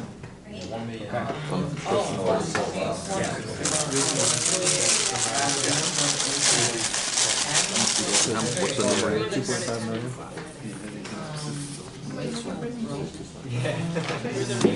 So what I thought was, Logistics. And it's pretty easy, 24%. I mean, off so the top of my head, it's let's, Anyone have any other ideas on where we could go after that, since we got the whole market? Yeah, between the individual services, some things, yes, right. This one right here, sorry.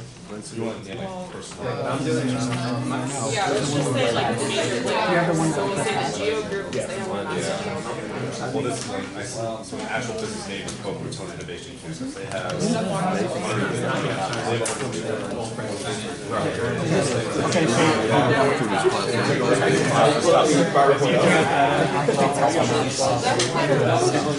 so logistics, 4.5.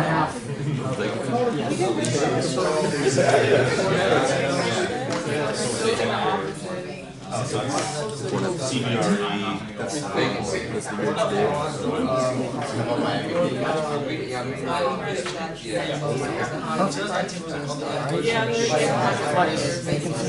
Date 3.9.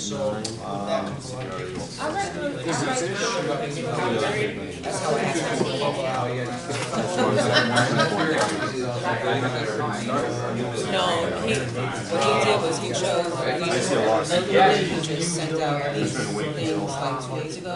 That's how I know. You're in all that. This is all. So in 2013, it was something like price per square foot, just over $80 a square foot for sales. Yeah, so that's product.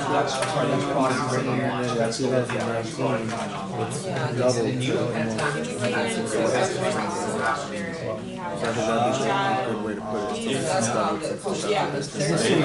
This is not sales. Market sale? Yeah, market sales, price per square foot. Is it? It was down. Oh, this is sales. Okay, so that would be sales per square foot, not sales volume. Okay, I see what you mean. Yeah. So it's almost doubled since 2013. 6 years. Okay, now what are we at a premium to the United States?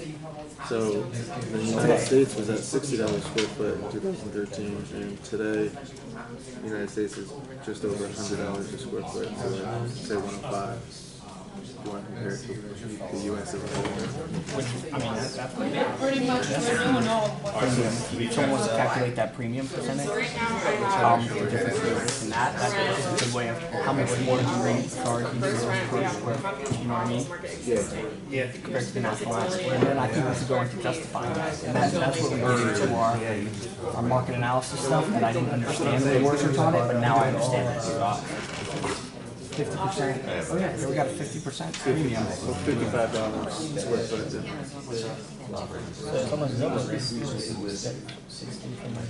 So 160, we're at 160, and the U.S. is at 105. So it's $55.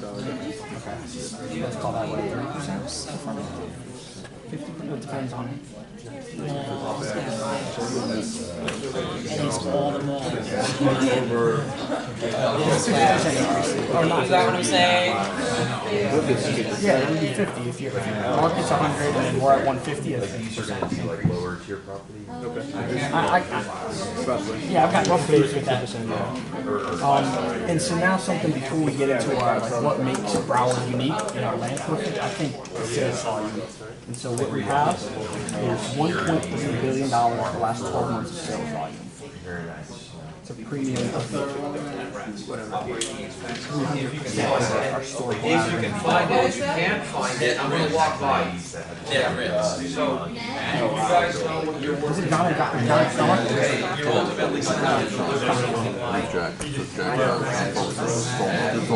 You got it. Hey, John. It's a variation. Everyone's John. It's a variation. Everyone's John. And that's true. Yeah. 25% all men in the world is done. Some variations, Sean. John, Gene. Sean. Oh, I see what you're saying. Okay, Juan. So that's 3 times the amount of the historical sales volume. So, just kind of take that into sales volume. Yeah. 1.3 billion. 12 months. The last 12 months. So that's of the historical average. That's whatever. Did you see what I was saying there? So you go, you can go right here. 411. I'll give you hands on that, okay?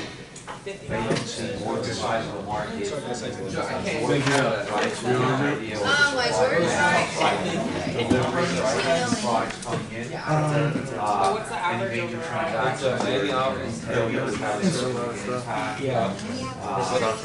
Let's bring it home. Yeah, maybe we and then from the sales. You see that was our Half rate. So that's our absorption. Yeah, lease control. It's under lease.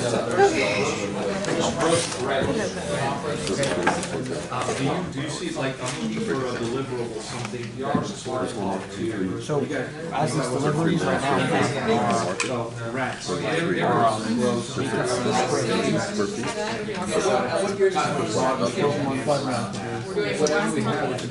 so the last 12 months, just to interpret this number, 700,000 more square feet have become available than have been sold, right? Is that what I understand? Okay. And we're getting 2.5 million online, 25% of that pre-release.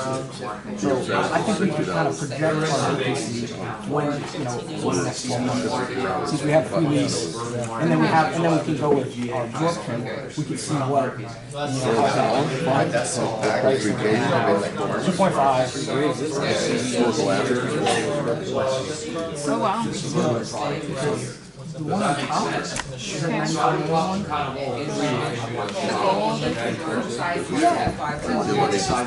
Summary? Yeah. Oh, okay. Like he did this. I think there was some difference. I think you can go why is this area demanding such Yeah, no, you should have. Should have, really, yeah, almost all of it. I wouldn't have asked you to come up with it if it wasn't there. Oh yeah, so yeah, where's that? Do you have any land? No, I was fine, I did this in work, I didn't understand it, like submitting it, it just makes a lot of sense. Okay, I just want to summarize it. Somebody, there was one group that had 6, and some people didn't show, so, yeah, but, I mean, if you want to have one other person, you can. One of you guys want to go over there? It doesn't matter, Marina, we're good. Then you. Good cat. Good cat. Listen, the Texans, any player that wasn't like a starter or whatever. Right, let me just say the ultimately, I think the deliverable is that either one or multiple of you get up there and tell the class a little bit about each one of the markets you're looking at. So you may want to talk about what the major sub-markets are. Okay, you definitely want to talk about rents, growth, and that to the extent that you can get some operating expense information. You definitely want to talk about vacancy. You definitely want to talk about the size of the overall market. You want to talk about absorption. You want to talk about deliveries. Okay, you want to talk about major deals, transactions that have been reported, and you want to talk about what the major submarkets are. There's one right Big here. discrepancies between markets. You might want to say that. So, which one are you doing? Yeah. So you could say, look, there's going to be. There's the CBD, which is downtown in Brickell, a separate submarket, and their rents are here, and then there's a bunch of submarkets. The largest one is going to be Doral, and their rents are going to be here. So, it's a tale of two cities. CBD is one thing, and occupancy is one thing in one market, and occupancy is another thing in another market. Okay? And then you're going to talk about sales and comps. This is the very end on both a cap rate and a price per square foot basis. And I think you should have all of that information in here.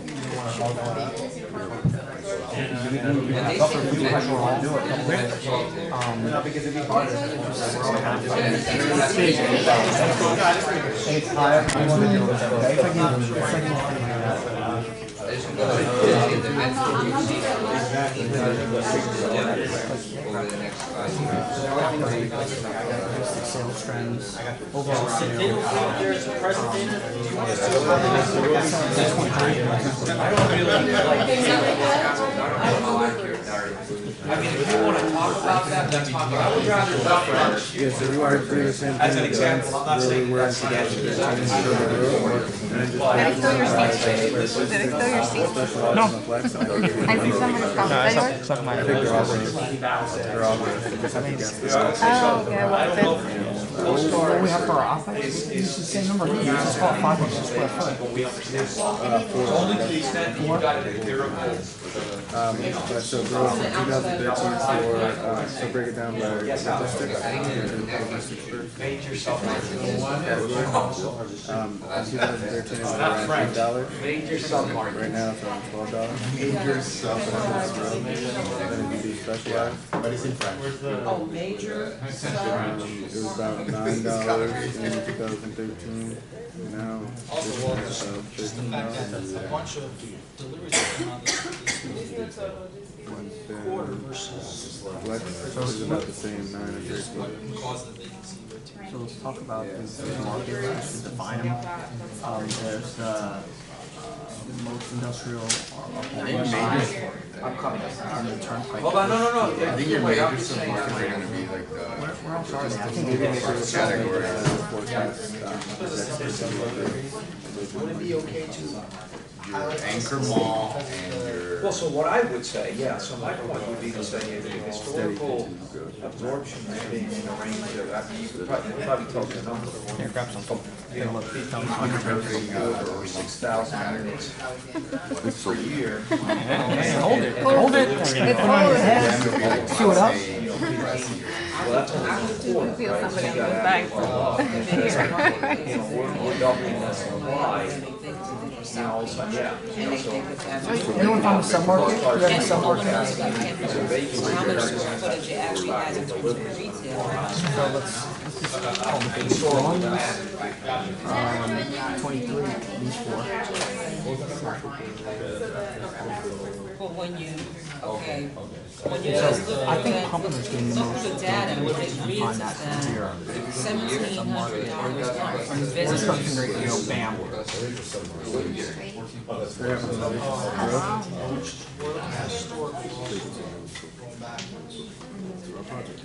Right. But this is like, Not on those. once you guys separate, then you It's all guys pumping all day today. and We'll read go it. later and have a squid or something. Project work. Have 40. That's what I'm saying, take it. Hey, I'm letting you work, but I'm available for advice if you'd like, so. You're too expensive, we can't afford it. Do you have translation requests here? Usually major market, major deals. The problem is it doesn't, the eraser stinks, and I'm not gonna go back to the bathroom again. Major deals here. That's what that is, major deal? Yeah, major. Oh, see, there you go. You know, we turn that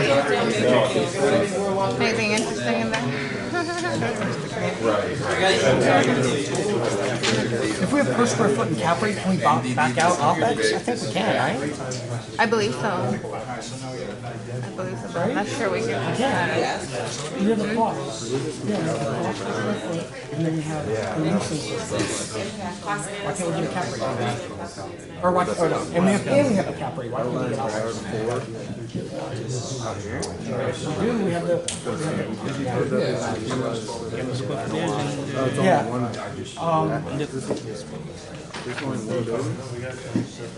We have our leasing per square foot. Can you pick that up? Our leasing per square foot. We have our cost per square foot. And we have our cap rate. Major deal. We should have OpEx. Why is it showing outlying Broward as? It's just one property. It's just one property.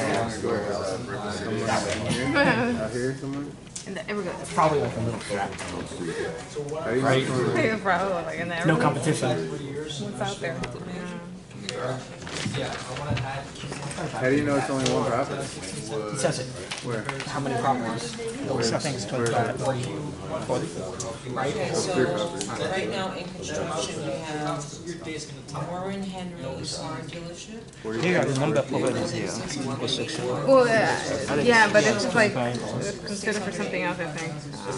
25. Yeah. But they're all over.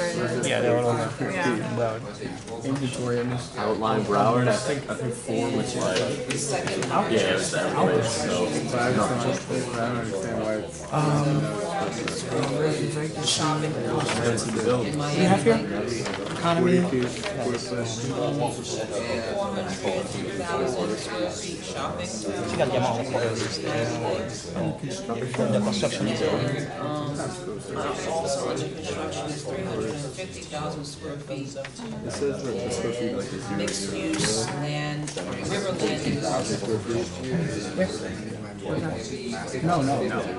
Oh wait, 42, 20 million? Yeah.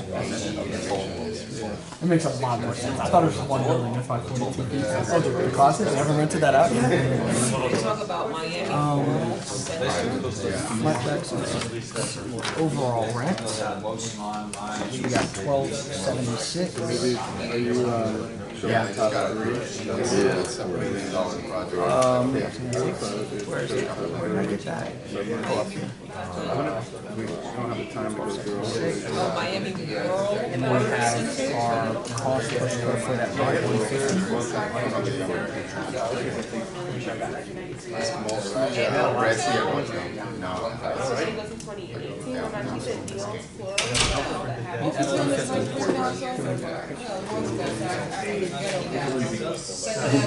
That's what it is,